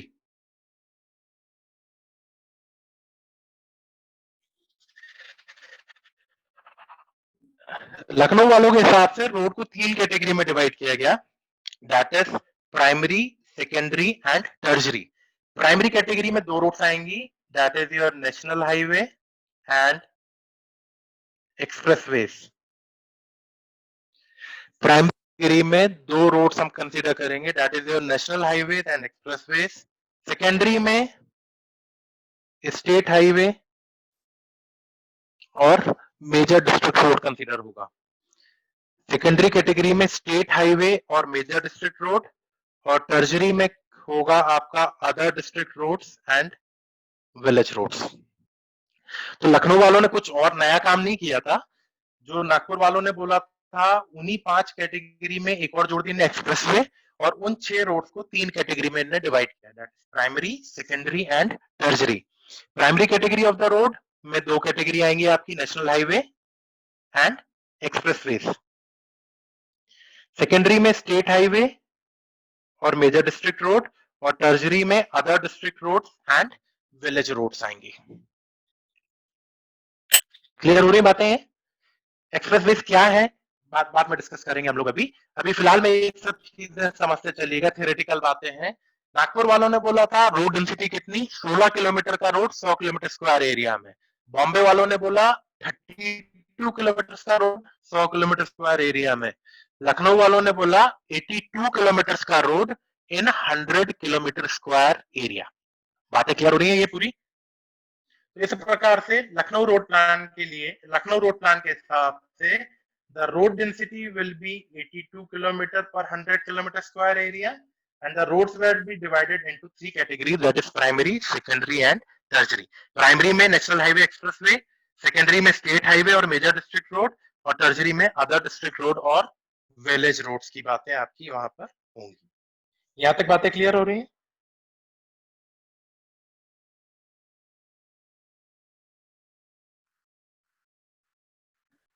Dhruvraj Yadav ने पूछा बॉम्बे का टारगेट अचीव नहीं हुआ तो किस टाइप से प्लान किया गया? टारगेट हमारे यहाँ पर कभी भी अचीव नहीं होंगे इंडिया में, लेकिन ऑन पेपर प्लानिंग हमको दिखानी पड़ती है। तो उसी प्रकार से 20 साल में जो नहीं हुआ था उसको भी एकोमोडेट करके तीसरा प्लानिंग किया गया था, है ना। टारगेट इंडिया में अचीव नहीं होंगे कभी भी जो सोचा गया है। क्लियर है बातें यहाँ तक? तो लखनऊ वालों के हिसाब से रोड डेंसिटी आपकी रहेगी 82 kilometre per 100 kilometre square area, और रोड्स को हम 3 कैटेगरी में डिवाइड करेंगे, that is primary, secondary and tertiary category. बताइए यहाँ तक क्लियर है पूरा? आगे देखिए, लखनऊ वालों ने रोड की लेंथ निकालने के कुछ एम्पेरिकल फॉर्मूले भी दिए थे। तो as per Lucknow road plan,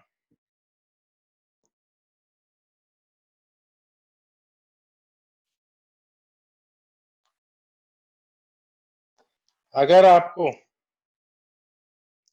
length निकालनी है किसकी, नेशनल हाईवे की। उसका एक इनने एम्पेरिकल फॉर्मूला दिया था।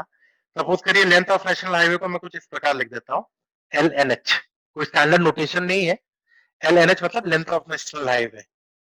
दैट विल बी एरिया, जो भी गिवन एरिया है इन किलोमीटर स्क्वायर, डिवाइडेड बाय 50।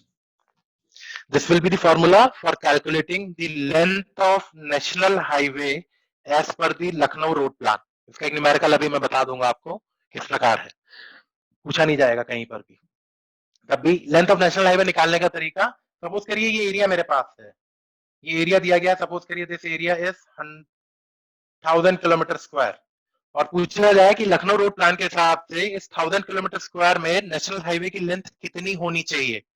तो देखिए कितना हो जाएगा, एरिया मेरे पास कितना है 1000 किलोमीटर स्क्वायर का, उसको मैं डिवाइड कर दूंगा 50 से, तो ये मुझे कितना मिल जाएगा, दैट विल बी 20 किलोमीटर। तो अगर 1000 किलोमीटर स्क्वायर का एरिया मेरे पास है, तो वहां पे नेशनल हाईवे की लेंथ कितनी आएगी मेरे पास, 20 किलोमीटर की। This is the formula for calculating the length of national highway. Empirical formula है, एरिया आपको रखना है किलोमीटर स्क्वायर में और उसको सिंपली डिवाइड कर देना है 50 से, जो भी वैल्यू आएगी that will be the length of national highway in kilometres. Kilometre में नेशनल हाईवे की लेंथ नापने का ये फॉर्मूला याद रखिएगा, गेट में नहीं पूछा जाएगा।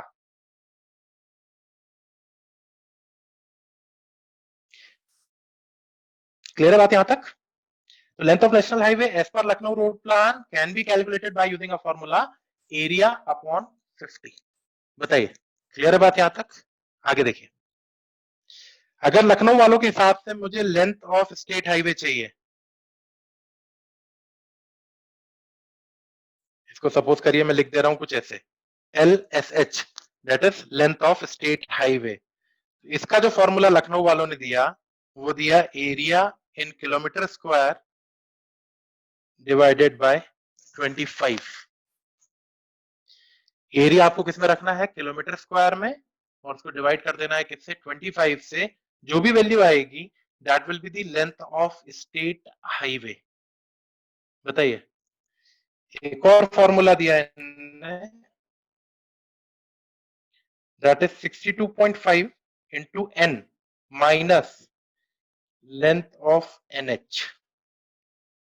इन दो फॉर्मूले में से maximum of the two will be considered as the final length of state highway। या तो ये फॉर्मूला आपको दोनों से निकालना पड़ेगा। लेंथ ऑफ नेशनल हाईवे हम पहले कैलकुलेट कर चुके हैं, यहाँ पे n क्या है मैं बता रहा हूं अभी। तो लेंथ ऑफ स्टेट हाईवे निकालने के दो फॉर्मूला आपके पास है। पहला formula that is area upon 25, area should be in kilometre square, and the second formula is 62.5 into n minus length of national highway. ये आप पहले कैलकुलेट कर चुके हैं। यहाँ पे जो n है that is basically number of towns in given area.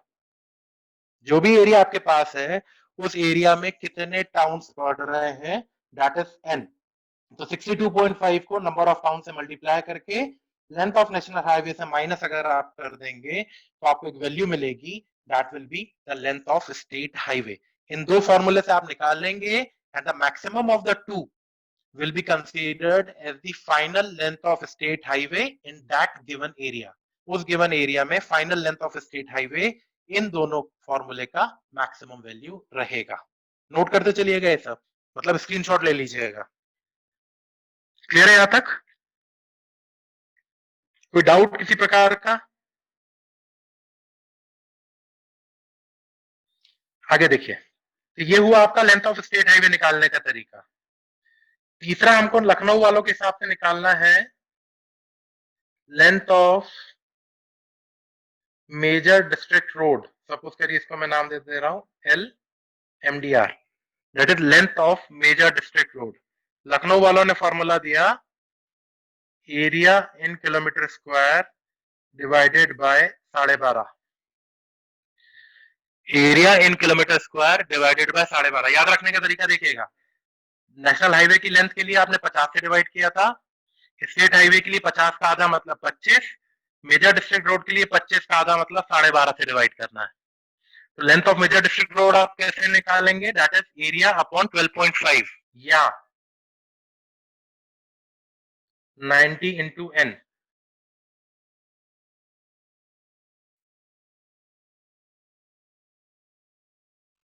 इन दोनों का जो मैक्सिमम होगा, इन दोनों में से जो मैक्सिमम होगा, that will be the final length of your MDR. N यहां पर वापस से वही है, दैट इज नंबर ऑफ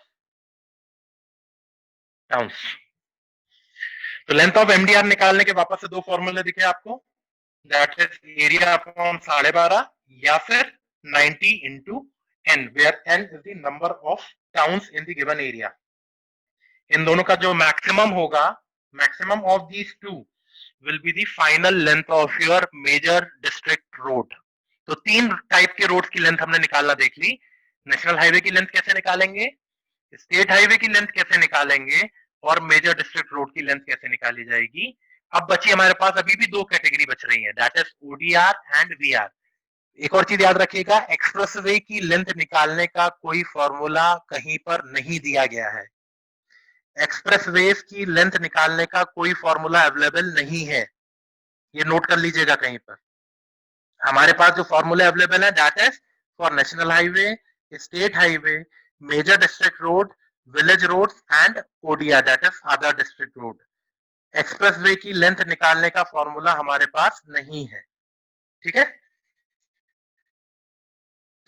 हमने निकाल लिया, स्टेट हाईवे का लेंथ हमने निकाल लिया, मेजर डिस्ट्रिक्ट रोड का लेंथ आपके पास आ चुका है।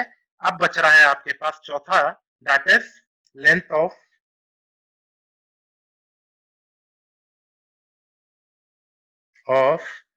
Other district roads and village roads. अब हमको निकालना है length of ODR and VR. इनकी सेपरेट फॉर्मूला नहीं दिया गया है, ओडीआर और वीआर की कंबाइंड लेंथ हम कैलकुलेट करेंगे बाय आ एम्पिरिकल फॉर्मूला जो कि लखनऊ वालों ने दिया था। देखिएगा इसको, सिंपल तरीका याद रखिएगा। ओडीआर और वीआर की लेंथ हम कैसे निकालें? लखनऊ वाले ने बोला था 100 किलोमीटर स्क्वायर एरिया में लेंथ ऑफ द रोड कितनी होनी चाहिए? 82। सपोज करिए टोटल एरिया हमारे पास जो है, सपोज करिए that is 1 kilometre square. 100 kilometre square के एरिया में जो रोड लखनऊ वालों के हिसाब से है वो है 82 किलोमीटर। ये टोटल रोड है।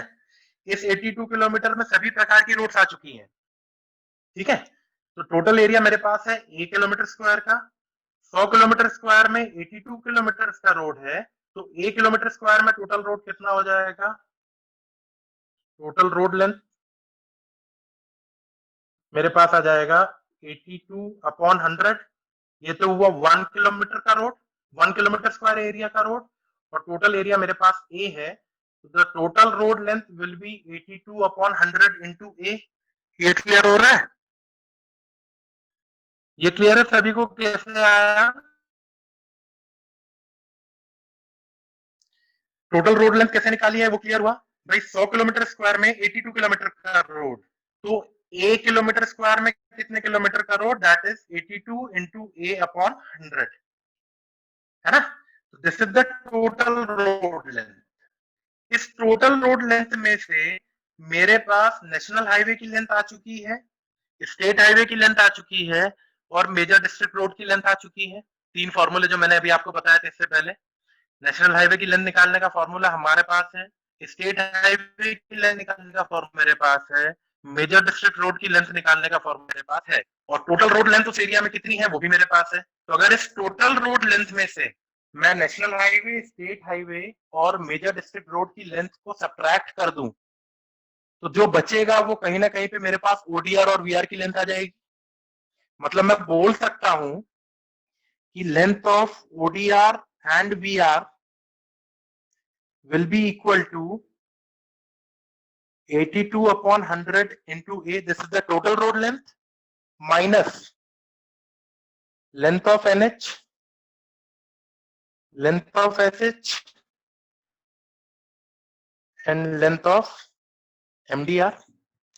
इस टोटल रोड लेंथ में से, this is your total road length, इस टोटल रोड लेंथ में से अगर मैं इन तीनों रोड लेंथ को माइनस कर दूं तो जो बचेगा मेरे पास वो ओडीआर और वीआर की कंबाइंड लेंथ आ जाएगी। तो 82 upon 100 into A minus length of NH, SH and MDR will give you the length of ODR and VR। बताइए, क्लियर है यहां तक बात है? ये फॉर्मूला क्लियर हुआ? सभी को क्लियर है ये कैसे निकला?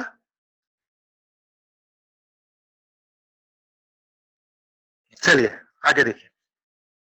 तो हमारे पास कुछ फॉर्मूले जनरेट हुए, एक बार मैं उसको नटशेल में लिख दे रहा हूं। लेंथ ऑफ नेशनल हाईवे निकालने का फॉर्मूला हमारे पास आया था area in kilometre square divided by 50।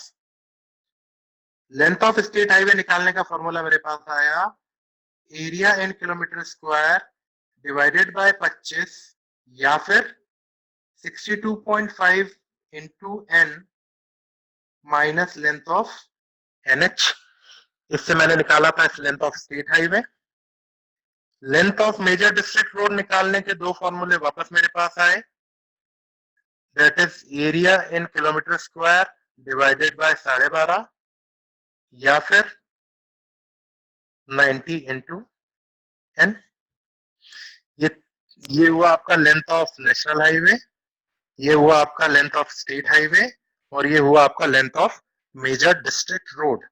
बचा आपके पास अदर डिस्ट्रिक्ट रोड और विलेज रोड्स की लेंथ निकालना। तो टोटल रोड लेंथ मेरे पास हुई ये, इसमें से मैं माइनस कर दूंगा क्या, नेशनल हाईवे की लेंथ, स्टेट हाईवे की लेंथ और मेजर डिस्ट्रिक्ट रोड की लेंथ। तो मुझे मिल जाएगा ओडीआर और वीआर निकालने का फॉर्मूला। तो ये कुछ फॉर्मूले हैं जो कि याद आप रख सकते हैं, गेट वाले नहीं पूछेंगे, लेकिन किसी स्टेट का कोई एग्जाम अगर आप दे रहे हैं, स्टेट पीएससी दे रहे हैं या एसएससी वगैरह दे रहे हैं, ये सब फॉर्मूले से सवाल पूछे जा सकते हैं। सवाल कैसे पूछे जाएंगे हम लोग करेंगे अभी आगे। आज सिर्फ और सिर्फ मैं आपको एक इंट्रोडक्शन दे रहा हूँ हाईवे का, वो सब चीजों को ध्यान में रखते चलिएगा। तो ये अभी तक जो मैं बातें कर रहा था ये जैकर कमेटी के रिकमेंडेशंस थे।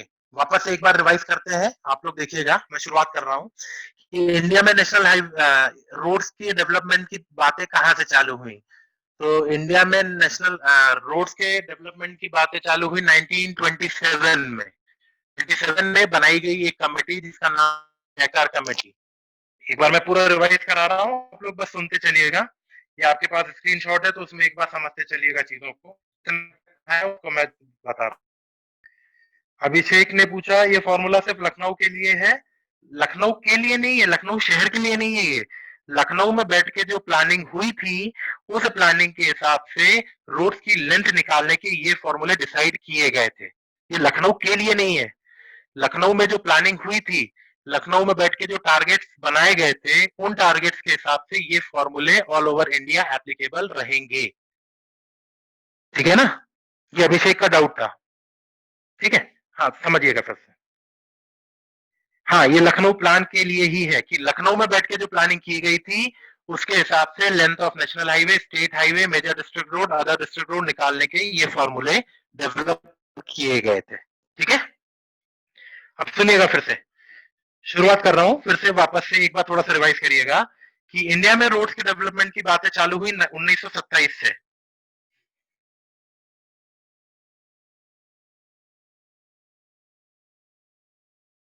शुरुआत से देखिएगा, सबसे पहले बातें चालू हुई आपकी, यहां से देखते हैं।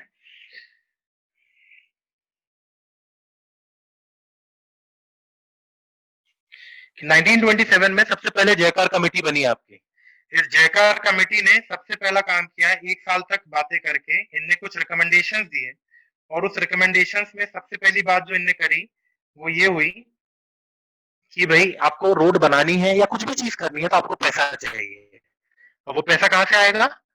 Central road fund. Central road fund बना 9, और इस सेंट्रल रोड फंड का मेन मकसद था पैसा कलेक्ट करना। पैसा कहां से कलेक्ट किया जाएगा? जो भी फ्यूल आप परचेज करेंगे उस फ्यूल के ऊपर में कुछ टैक्स लगाया जाएगा and that money will be utilise for the development of the roads.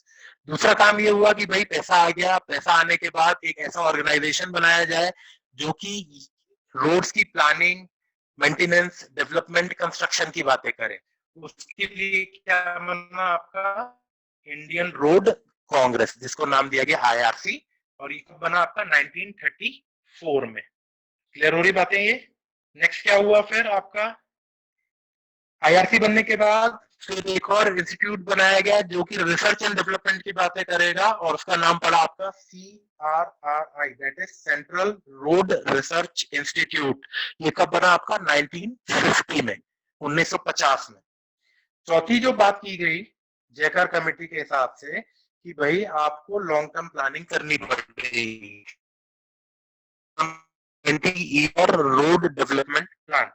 और इस 20 ईयर रोड डेवलपमेंट प्लान में जो सबसे पहली प्लानिंग हुई वो कहां पर बैठ के हुई, नागपुर में बैठ के, इसलिए उसका नाम पड़ा आपका नागपुर रोड प्लान। ये कब से कब तक के लिए था, कायदे से ये था आपका 43 से 63 के लिए, लेकिन टारगेट 2 साल पहले अचीव कर लिया था, तो practically it was for 1943 to 1961, क्योंकि 2 साल पहले टारगेट इनने अचीव कर लिया था। क्या क्या बातें की इनने, सबसे पहली बात की नागपुर वालों ने कि भाई जो भी रोड्स आपको डेवलप करनी है, the density of the road should be 16 kilometre of the road पर 100 kilometre square area. 100 kilometre square area में आपको जो रोड डेवलप करनी है दैट इज ऑफ 16 किलोमीटर। दूसरी बात जो इन्होंने की, जो पैटर्न रोड का रहेगा वो कैसा रहेगा आपका, स्टार एंड ग्रिड पैटर्न। मतलब स्टार को आप समझ लेंगे, देखिए ये स्टार रहता है ना, ऐसा दिखता है स्टार। आप देखिए आप किसी भी पॉइंट पर खड़े हो जाए तो आप दूसरी पॉइंट तक आसानी से पहुंच सकते हैं, सभी पॉइंट्स यहाँ पर आपस में आपके इंटरकनेक्टेड है। उसी प्रकार जो भी रोड आप बनाएंगे वो इस प्रकार होनी चाहिए कि आप किसी भी लोकेशन पर खड़े हो जाएं, उस लोकेशन से आप उस शहर की किसी दूसरी लोकेशन पर आसानी से पहुंच सकते हैं। And that pattern is known as star and grid pattern. ये गेट वालों ने पूछा था एक बार कि स्टार एंड ग्रिड पैटर्न किस प्लानिंग में अडॉप्ट किया गया था, तो it was adopted in Nagpur road plan. सिर्फ एक ही यही सवाल अभी तक पूछा गया है गेट में, ठीक है। तीसरी जो प्लान है, जो तीसरा टारगेट इनका था, टारगेट तो नहीं, जो चीज इनने सोची थी वो ये थी कि जो भी रोड हम बना रहे हैं, रोड कितनी बना रहे हैं, 16 किलोमीटर का रोड इन 100 किलोमीटर स्क्वायर एरिया, नागपुर वालों के हिसाब से। तो ये जो 16 किलोमीटर का रोड बनेगा वो किस कैटेगरी का होना चाहिए, इनमें से कोई सी भी हो सकता है, पांचों हो सकता है कोई सी एक हो सकता है कोई सी दो हो। So these 16 kilometer of the road should consist of national highway, state highway, major district road, other district road and village roads. इनके बीच के डिफरेंसेस क्या है वो मैंने आपको बता दिया था कि दो अलग अलग स्टेट की शहरों को जोड़ने वाली road will be the national highway, एक ही शहर एक ही स्टेट के दो शहरों को जोड़ने वाली road will be your major district road, और एक ही डिस्ट्रिक्ट के अंदर में अलग अलग लोकेशंस को जोड़ने वाली road will be your MDR and OR। पहचानेंगे कैसे किस रोड पे आप चल रहे हैं, ये जो माइलस्टोन आपका रहता है, इस माइलस्टोन का जो सेमी सर्कुलर पोर्शन है, इस सेमी सर्कुलर पोर्शन का कलर अगर येलो है तो you are travelling on a national highway, green है तो you are travelling on a state highway, और रेड है that means you are travelling on a village road, है ना। ये सब बातें मैंने आपको की थी कि जो टारगेट नागपुर वालों ने सोचे थे वो 2 साल पहले ही अचीव हो गए थे, दैट इज इन 1961। जो दूसरा प्लान आपका बना वो बना बॉम्बे के लिए, दैट इज फ्रॉम 1961 टू 1981। और इनने क्या प्लानिंग किया, इनने बोला कि भाई आपको जो रोड बनानी है वो 32 किलोमीटर का रोड, 32 किलोमीटर का रोड डेवलप करना है in 100 kilometre square area. 100 kilometre square area में the total length of the road should be 32 kilometre, that is the road density is 32 kilometre per 100 kilometre square area. 100 kilometre square area में बॉम्बे वालों के हिसाब से 32 kilometre का road आपको develop करना था। दूसरा जो इन्होंने टारगेट रखा कि भाई आप देश के किसी भी कोने पे खड़े हो जाए, उस कोने से किसी भी नेशनल हाईवे की दूरी 50 किलोमीटर से ज्यादा नहीं होनी चाहिए। हालांकि इस पे अभी बात हो रही है थोड़ी सी, अभी अगर आप सुनेंगे तो एक प्रोजेक्ट इंडिया में लॉन्च किया गया है, भारतमाला प्रोजेक्ट, सुना होगा ये। हालांकि ये बात गेट के हिसाब से नहीं कर रहा हूँ, जनरल उसमें बता रहा हूँ, सुना है ये नाम भारतमाला प्रोजेक्ट। तो इस भारतमाला प्रोजेक्ट के हिसाब से जितनी भी रोड्स आपकी हैं इंडिया में, जो इंपॉर्टेंट रोड्स हैं, नेशनल हाईवे और स्टेट हाईवे, उन सभी को आपस में कनेक्ट किया जा रहा है। और जिस रोड के थ्रू जाएगी।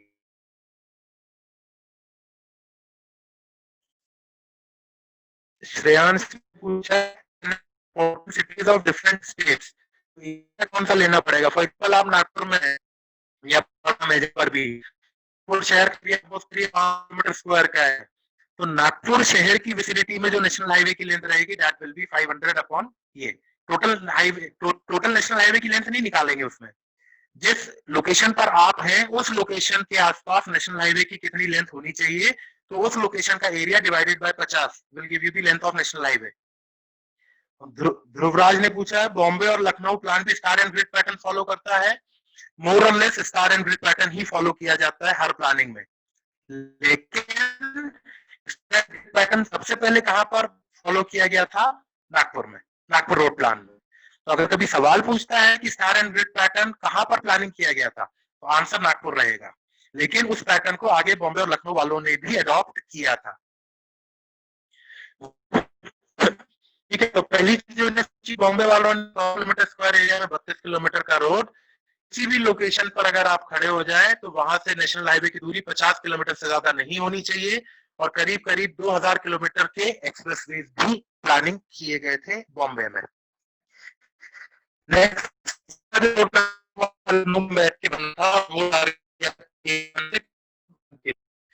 लखनऊ के हिसाब से जो रोड थी 18 सालों में, वो रोड होनी चाहिए 100 किलोमीटर स्क्वायर के एरिया में 82 किलोमीटर का रोड। 82 किलोमीटर का रोड आपने डेवलप करना रहेगा इन 100 किलोमीटर स्क्वायर एरिया, और जो भी रोड्स डेवलप होंगी इन में divided in the primary, secondary and tertiary. Primary में 2 कैटेगरी आएंगी, नेशनल हाईवे और एक्सप्रेसवे। सेकेंडरी में आएगा आपका state highway, district roads and village roads. याद रखिएगा एक्सप्रेसवेज की लेंथ निकालने का कोई फॉर्मूला नहीं है हमारे पास, ये दिमाग में रखिएगा। तो बाकी बची 5, national highway, state highway, major district, other district and village roads, इनके इनकी लेंथ निकालने के फॉर्मूला आपको दी है, के हिसाब से अलग अलग कर सकते हैं। बात आपकी खत्म होती है जयकार कमेटी के रिकमेंडेशंस की।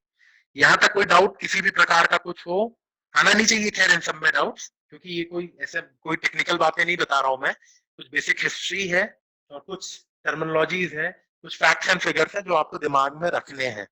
गेट में अभी तक इतने में से सिर्फ एक सवाल पूछा गया है, वो सिर्फ ये था कि स्टार एंड ग्रिड पैटर्न किस प्लानिंग के तहत अडॉप्ट किया गया था, तो it was adopted in Nagpur road plan. इसके अलावा अभी तक गेट में इतने में से कोई भी क्वेश्चन नहीं पूछे गए। इसमें किसी ने, ये उर्मिल पटेल ने क्वेश्चन पूछा, which kind of research is done by CRRI? CRRI किस टाइप की रिसर्च कैरी करता है? तो जो सेंट्रल रोड रिसर्च इंस्टीट्यूट है, जैसे अभी आपने सुना होगा प्लास्टिक्स का यूज किया जा रहा है रोड्स के डेवलपमेंट के लिए, है ना, कई शहरों में अभी प्लास्टिक्स को यूज किया जा रहा है रोड्स को बनाने के लिए। तो ये सब कहाँ पे हो रही है, ये सब रिसर्च कहाँ पर किए जा रहे हैं? In central road research institute. यहाँ पर तमाम प्रकार की रिसर्च की जा रही है भाई, रोड्स को लंबे समय तक चलाने के लिए क्या चीजें ऐड करनी चाहिए, डिजाइन का तरीके में क्या चेंज कर सकते हैं हम, उस टाइप के रिसर्च वर्क चलते हैं सीआरआरआई में। अभी आप देखेंगे तो सीआरआरआई में वैकेंसी भी निकली है साइंटिस्ट की, सिविल वालों के लिए। रुड़की में है इसका हेडक्वार्टर, और इसमें अभी वैकेंसी निकली है, कुछ 30-40 वैकेंसी है। डेट्स खत्म हो गई कि नहीं वो मुझे आइडिया नहीं है, लेकिन सीआरआई में वैकेंसी निकली है। तो किसी का, ये उर्मिल है, उसका डाउट था which kind of research is done by CRRI. तो भाई कोई नया रोड बनना है तो उसमें हम क्या नया कर सकते हैं जिसकी उम्र मतलब मेंटेनेंस कम हो, डिजाइन हो जाए, लंबे समय तक चले, इस टाइप के लिए जो भी रिसर्च वर्क किए जाते हैं वो सीआरआरआई में बैठ के किया जाता है। ठीक है, तो ये कुछ फॉर्मूले हैं जिसके बेस पे आप अलग अलग कैटेगरी की रोड की लेंथ कैलकुलेट कर सकते हैं। बताए यहाँ तक की चीजें क्लियर? तो यहाँ तक में जो बातें मैंने की थी, ये बातें आपकी जयकार कमेटी के रिकमेंडेशन की। अभी इंट्रोडक्शन खत्म नहीं हुआ है, अब आगे की बात करते हैं थोड़ी सी, आगे समझिएगा। कुछ और बातें हुई हैं डेवलपमेंट के लिए। 1956 में एक एक्ट बनाया गया which is known as National Highway Act, इसको बोला जाता है NHA। 1956 में एक एक्ट बनाया गया, नेशनल हाईवे। इस एक्ट को बनाने का बेसिक मोटो क्या था, समझिएगा, इसको लिखने की जरूरत नहीं है, ना ही याद रखने की जरूरत है, सिर्फ ध्यान रखिएगा, दिमाग बस समझिएगा। ये मैंने आपको बताया कि नेशनल हाईवे बनता है आपका दो अलग अलग स्टेट्स की दो शहरों को जोड़ने के लिए। जब ये एक्ट नहीं बना था तो दिक्कतें ये आई कि फॉर एग्जाम्पल मान लीजिए एक नागपुर से नेशनल हाईवे निकला है बड़ौदा के लिए, एग्जाम्पल ले रहा हूँ। नागपुर से बड़ौदा के लिए जो नेशनल हाईवे निकला है उसका मेंटेनेंस कौन करेगा? महाराष्ट्र तक की बॉर्डर पे तो चलिए हुआ कि भाई महाराष्ट्र गवर्नमेंट कर लेगी। गुजरात की बॉर्डर वाले रोड का, गुजरात के अंदर में जितना नेशनल हाईवे आ रहा है उसका मेंटेनेंस गुजरात कर लेगा। लेकिन इसमें डिस्प्यूट्स होने लगे। उससे क्या हुआ भाई, महाराष्ट्र वालों ने तो कर लिया मान लीजिए, गुजरात वालों ने बोला हमारे पास पैसा नहीं, हम नहीं करेंगे। तो उसके कारण क्या हुआ, जो आपका नेशनल हाईवे था उसका मेंटेनेंस प्रॉपरली नहीं हो पा रहा था, जिसके कारण डिस्प्यूट्स पैदा होने लगे। तो उन्हीं सब डिस्प्यूट्स को ध्यान में रखते हुए एक एक्ट बनाया गया, this is the national highway act. और इस एक्ट का जो सबसे पहला प्रोविजन था वो ये था कि maintenance of national highway will be done by central government only. National highway का मेंटेनेंस, इवन कंस्ट्रक्शन भी, construction and maintenance of national highway will be done by central government only. यहाँ पे डिस्प्यूट कर दिया कि गवर्नमेंट नहीं रहेगा। National highway का कंस्ट्रक्शन, किसी भी नेशनल हाईवे का मेंटेनेंस इस एक्ट के हिसाब से will be done by the central government. Disputes खत्म ही हो गए। तो महाराष्ट्र का, चाहे महाराष्ट्र से निकला हो नेशनल हाईवे जाके गुजरात में खत्म हुआ हो, या गुजरात से निकल के मध्य प्रदेश में खत्म हुआ हो, उस नेशनल हाईवे का कंस्ट्रक्शन और मेंटेनेंस देखने की जवाबदारी किसकी हो जाएगी?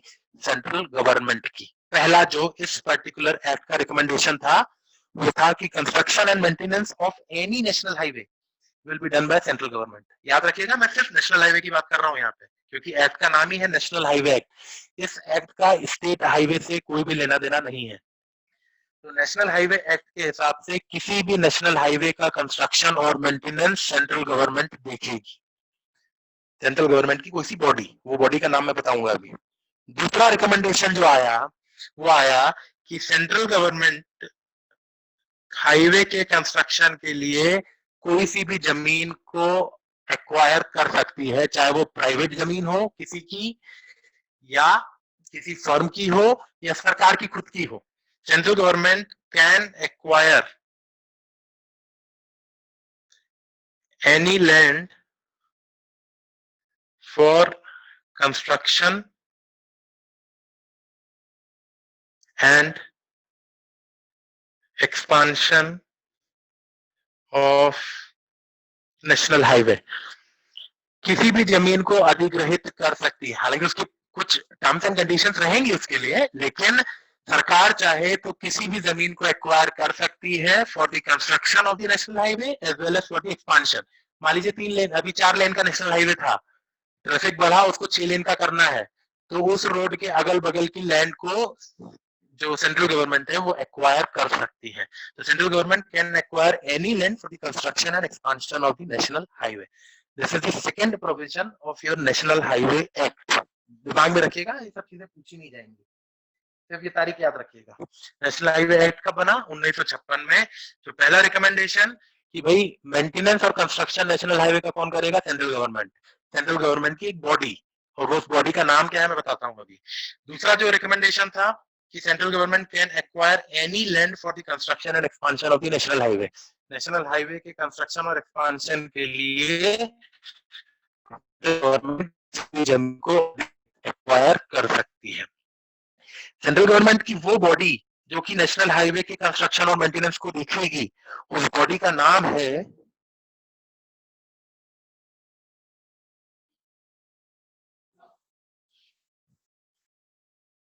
National highway authority of India. सुना होगा आपने नाम ये, NHAI। तो द सेंट्रल गवर्नमेंट की वो बॉडी जो किसी भी नेशनल हाईवे के कंस्ट्रक्शन और मेंटेनेंस को देखेगी, that body is known as National Highway Authority of India, that is NHAI. ये सुना होगा ना NHAI. So this is the central government body which will look after the construction, maintenance, जितनी भी चीजें नेशनल हाईवे से रिलेटेड हैं, national highway से रिलेटेड हर बात कौन करेगा? That is national highway authority of India करेगी। बताइए, क्लियर है? बात है। तो 1956 में बना आपका नेशनल हाईवे एक्ट, और इस नेशनल हाईवे एक्ट के हिसाब से इस नेशनल हाईवे एक्ट के हिसाब से दो चीजें दिमाग में रखनी है। पहली चीज, the construction and maintenance of any national highway will be done by central government, और सेंट्रल गवर्नमेंट की उस बॉडी का नाम पड़ा आपका national highway authority of India. दूसरी चीज, सेंट्रल गवर्नमेंट किसी भी लैंड को एक्वायर कर सकती है for the construction and maintenance of your national highway. यहां तक बताए, क्लियर है बात है?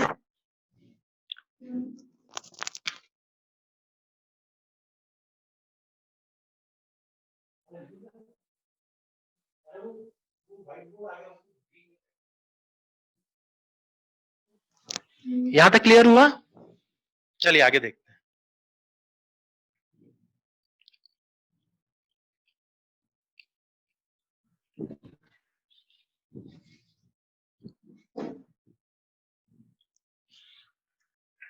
है ना? तो national highway authority of India जो आपका है, वही सेंट्रल गवर्नमेंट की वो बॉडी है जो कि आपके कंस्ट्रक्शन और मेंटेनेंस को देखेगी। इस एनएचएआई का फॉर्मेशन बेसिकली हुआ था 1995 में। हालांकि एक्ट आपका 1956 में बन गया था, लेकिन इस पर्टिकुलर बॉडी का फॉर्मेशन आपका कब हुआ था? 1995। ये दिमाग में रखिएगा, कुछ डेट्स हैं वो बस दिमाग में रखते चलिएगा। यहां तक चीजें क्लियर है?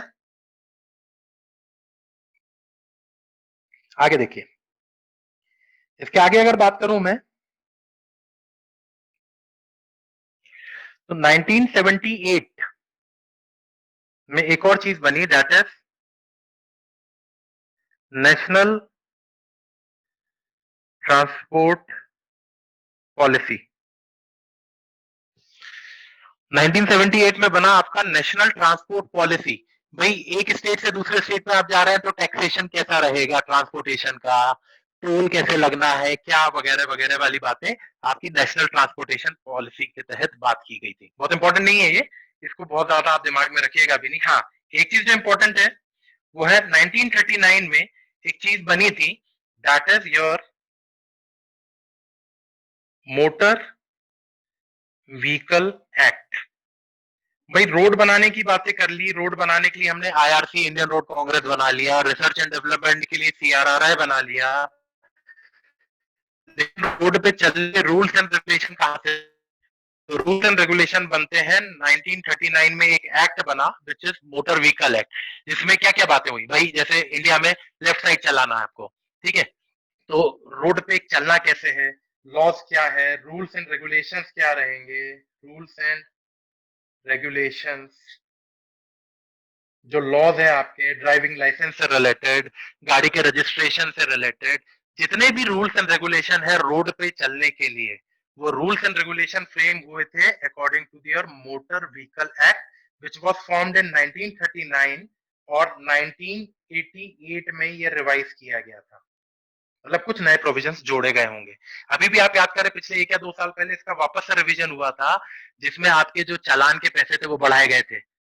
याद होगा आप लोगों को कि भाई जिसके पास लाइसेंस नहीं है पहले 500 रुपए लगता था, अब 10,000 रुपए हो गया है। तो ये सब मोटर व्हीकल एक्ट के अंदर की चीजें हैं। तो सबसे पहले बना था 1939 में, रिवाइज हुआ 1988 में, और इसके बाद का रिवीजन हुआ था 2018। जो सेकंड रिवीजन था दैट इज इन 2018।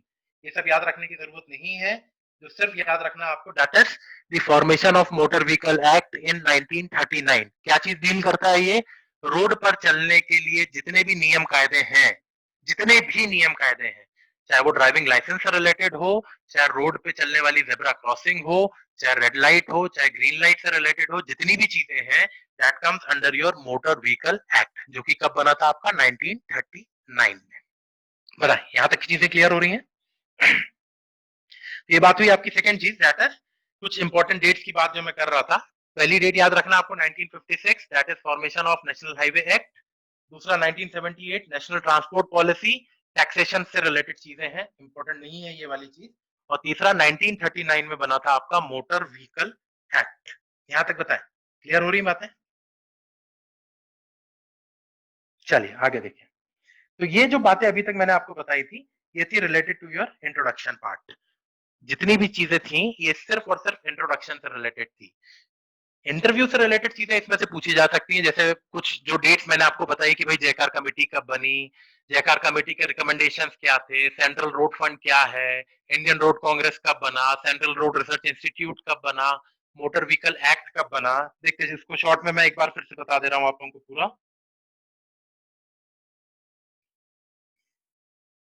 1927 में जयकार कमेटी, 28 में इसने अपने रिकमेंडेशन दिए, 28 में आया इसके रिकमेंडेशन। रिकमेंडेशंस में क्या क्या आया? 29 में बना आपका सेंट्रल रोड फंड, 34 में बना इंडियन रोड कांग्रेस, और 1950 में बना सेंट्रल रोड रिसर्च इंस्टीट्यूट। इसके अलावा 43 से 61 के बीच में नागपुर रोड प्लान, 61 से 81 के बीच में बॉम्बे रोड प्लान, और 81 से 2001 के बीच में लखनऊ रोड प्लान। ये था आपका जयकार। जयकार के अलावा 1956 में नेशनल हाईवे एक्ट, 1978 में नेशनल ट्रांसपोर्ट पॉलिसी, 1939 में मोटर व्हीकल एक्ट। इतनी चीजें दिमाग में रखिएगा। अभी तक में सिर्फ इतनी चीजें हैं जो आपको याद रखनी है, और इसके अलावा नागपुर रोड प्लान का एक चीज ये याद रखनी है कि star and grid pattern was adopted in your Nagpur road plan. अभी तक की जितनी बातें मैंने आपको बताई थी उतने में से ये चीजें आपकी इंपॉर्टेंट रहेंगी। ठीक है, जितना ये आपको इस स्क्रीन पे दिख रहा है इससे ज्यादा अभी तक में आपको चीजें याद नहीं रखनी है। अंदर की जो भी कहानियां मैंने आपको बताई थी वो सिर्फ आपके नॉलेज के लिए है। स्टेट पीएससी, एसएससी वगैरह में उससे रिलेटेड सवाल पूछे जा सकते हैं, लेकिन गेट और ईएससी वाले इन सब चीजों से रिलेटेड सवाल नहीं पूछते, क्योंकि अभी हम बेसिकली हाईवे इंजीनियरिंग के टेक्निकल एस्पेक्ट्स पे नहीं आए हैं। अभी तो मैंने आपको जो बातें बताई हैं वो सिर्फ और सिर्फ इसके इंट्रोडक्शन से रिलेटेड बातें बताई हैं। अभी कहीं पर भी हमने कोई फॉर्मुलेशन, किसी भी प्रकार का कोई कंसेप्ट यूज नहीं किया है। एक और चीज याद रखिएगा, ये जो सब्जेक्ट आप पढ़ रहे हैं हाईवे इंजीनियरिंग मतलब ट्रांसपोर्टेशन इंजीनियरिंग, वेटेज के हिसाब से तो अच्छा खाता है ही, 7 से 8 मार्क्स के आसपास में। और जितना भी टेक्निकल सब्जेक्ट्स आप पढ़ेंगे उसमें से one of the easiest subject है ये, आसान सब्जेक्ट है, स्कोरिंग सब्जेक्ट है, और चांसेस रहते हैं कि इस ट्रांसपोर्टेशन इंजीनियरिंग के 100% क्वेश्चन आप गेट में अटेम्प्ट कर सकते हैं, अगर सिर्फ और सिर्फ आपने ध्यान से पढ़ लिया। बहुत ज्यादा फॉर्मूले नहीं है, बहुत ज्यादा कंसेप्ट नहीं है, सिर्फ और सिर्फ जो चीजें मैं आपको बताते जा रहा हूं अगर वो चीजें आप पढ़ते जाएंगे तो गेट में 100 ऑफ 100 मतलब 100% अटेम्प्ट आप कर सकते हैं इस पर्टिकुलर सब्जेक्ट का। आसान सब्जेक्ट रहेगा। जो किताब आप रेफर करना चाहें इसके लिए एक ही किताब आती है, बुक्स जो आप रेफर कर सकते हैं दैट इज जस्टो एंड खन्ना की किताब। एक यही किताब है जो स्टैंडर्ड है और लैंग्वेज भी आसान है। इसके अलावा थोड़ी सी अगर हायर लेवल पे जाना है तो दास एंड चक्रवर्ती आती है, लेकिन ये थोड़ी सी एडवांस लेवल की किताब है, इतने जल्दी समझ में नहीं आएगी है, तो इसलिए इसको ना ही करें आप।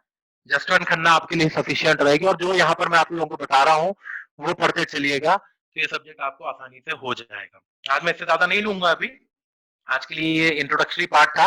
कल हम लोग जो बात करेंगे that will be related to the geometric design, जहां से आपका मेन हाईवे इंजीनियरिंग चालू होता है, वहां पे चीजें हमारी रहेंगी।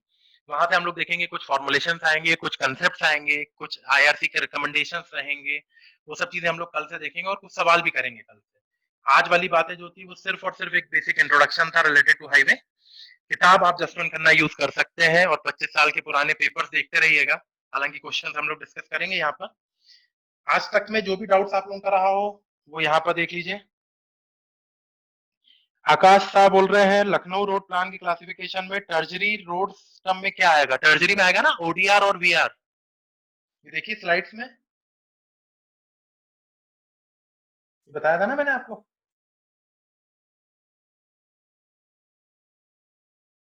लखनऊ रोड प्लान के हिसाब से टर्जरी में क्या आएगा, तो ये देखिए टर्जरी में आएगा आपका ये ओडीआर और वीआर। डाउट था किसी का? टर्जरी में लखनऊ रोड प्लान के हिसाब से ओडीआर और वीआर वाली रोड आएगी। और कोई डाउट्स आज के लिए? आकाश साहब समझ में आ गया ये? लखनऊ रोड प्लान में 18 किलोमीटर पर 100 किलोमीटर का स्क्वायर का एरिया एक बार एक्सप्लेन करें। सेजल देखिए क्या इसका मतलब है, रोड डेंसिटी का मतलब समझिएगा, मैं बता रहा हूं क्या होता है। जैसे सपोज करिए ये कोई सा एक गिवन एरिया है, ठीक है, ये कोई सा एक एरिया है, सपोज करिए 1 किलोमीटर स्क्वायर का ये एरिया है आपके पास, ठीक है। अब इस एरिया के अंदर में कुछ रेसिडेंशियल लोकेशंस होंगी, है ना, सपोज करिए रेसिडेंशियल लोकेशंस हैं, कुछ इंडस्ट्रियल लोकेशंस होंगी और इसके बीच में कुछ रोड्स होंगी, है ना, अलग अलग कैटेगरी की कुछ ऐसी रोड्स निकली होंगी इस एरिया में। सपोज करिए this is first road, second, third, fourth, fifth, ये 5 रोड्स निकली इस एरिया में, ठीक है। तो द टोटल रोड लेंथ ये जो रहेगी, रोड लेंथ 1 + 2 + 3 + 4 + 5, सपोज करिए ये 1 किलोमीटर स्क्वायर 100 किलोमीटर है, इस ए की वैल्यू 100 है, तो road number 1 + 2 + 3 + 4 + 5 should be equal to 16 kilometre. Nagpur वालों के हिसाब से can be equal to 32 kilometre, Bombay वालों के हिसाब से can be equal to 82 kilometre, Lucknow वालों के हिसाब से। तो the total road length in 100 kilometre square area will be the length of the sum of the length of each road। अब ये जो 5 रोड आपको दिख रही है इस डायग्राम में, इन 5 में से हो सकता है जो रोड नंबर 1 हो वो नेशनल हाईवे हो, रोड नंबर 2 जो हो वो स्टेट हाईवे हो, रोड नंबर 3 हो सकता है स्टेट हाईवे हो दूसरा, रोड नंबर 4 हो सकता है आपका एमडीआर हो, रोड नंबर 5 हो सकता है आपका विलेज रोड हो सकता है, हो सकता है ये पांचों रोड नेशनल हाईवे ही हो सकता है पांचों रोड स्टेट हाईवे ही हो सकता है पांचों रोड में से एक रोड नेशनल हाईवे हो, एक स्टेट हो, एक एमडीआर हो, एक वीआर हो, कुछ भी हो सकता है। द टोटल रोड लेंथ 1 + 2 + 3 + 4 + 5, अगर ये टोटल एरिया 100 किलोमीटर स्क्वायर का है, तो 100 किलोमीटर स्क्वायर में जो टोटल रोड लेंथ होगी that will be 16 kilometre as per Nagpur road plan, will be 32 kilometer as per Bombay, and should be 82 kilometer as per Lucknow road plan। आया समझ में सेजल?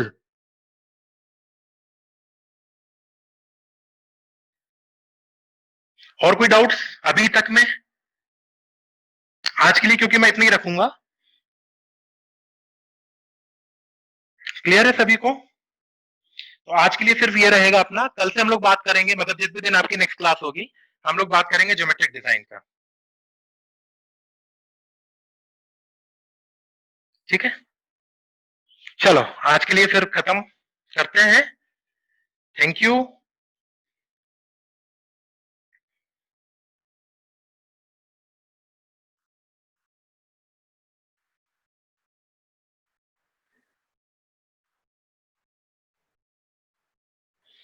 और गुड डे, ठीक है। मिलते हैं अगले दिन और बात करेंगे हम लोग फिर ज्योमेट्रिक डिजाइन से रिलेटेड चीजों की। मेरा इंट्रोडक्शन पूछ रहे हैं, तो मेरा इंट्रोडक्शन मैं आप लोगों को पढ़ा चुका हूँ पहले भी।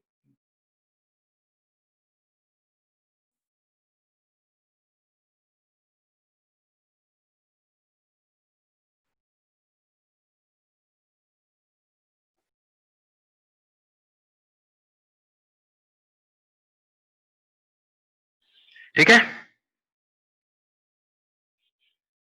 क्लियर श्रेयांश?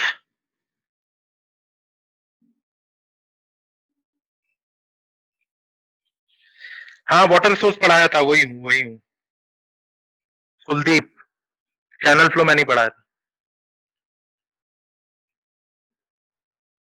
चलिए, आज के लिए खत्म करते हैं, मिलते हैं अगले दिन, आगे की बातें करेंगे फिर। Good day.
सर एक मिनट आओ ना जरा।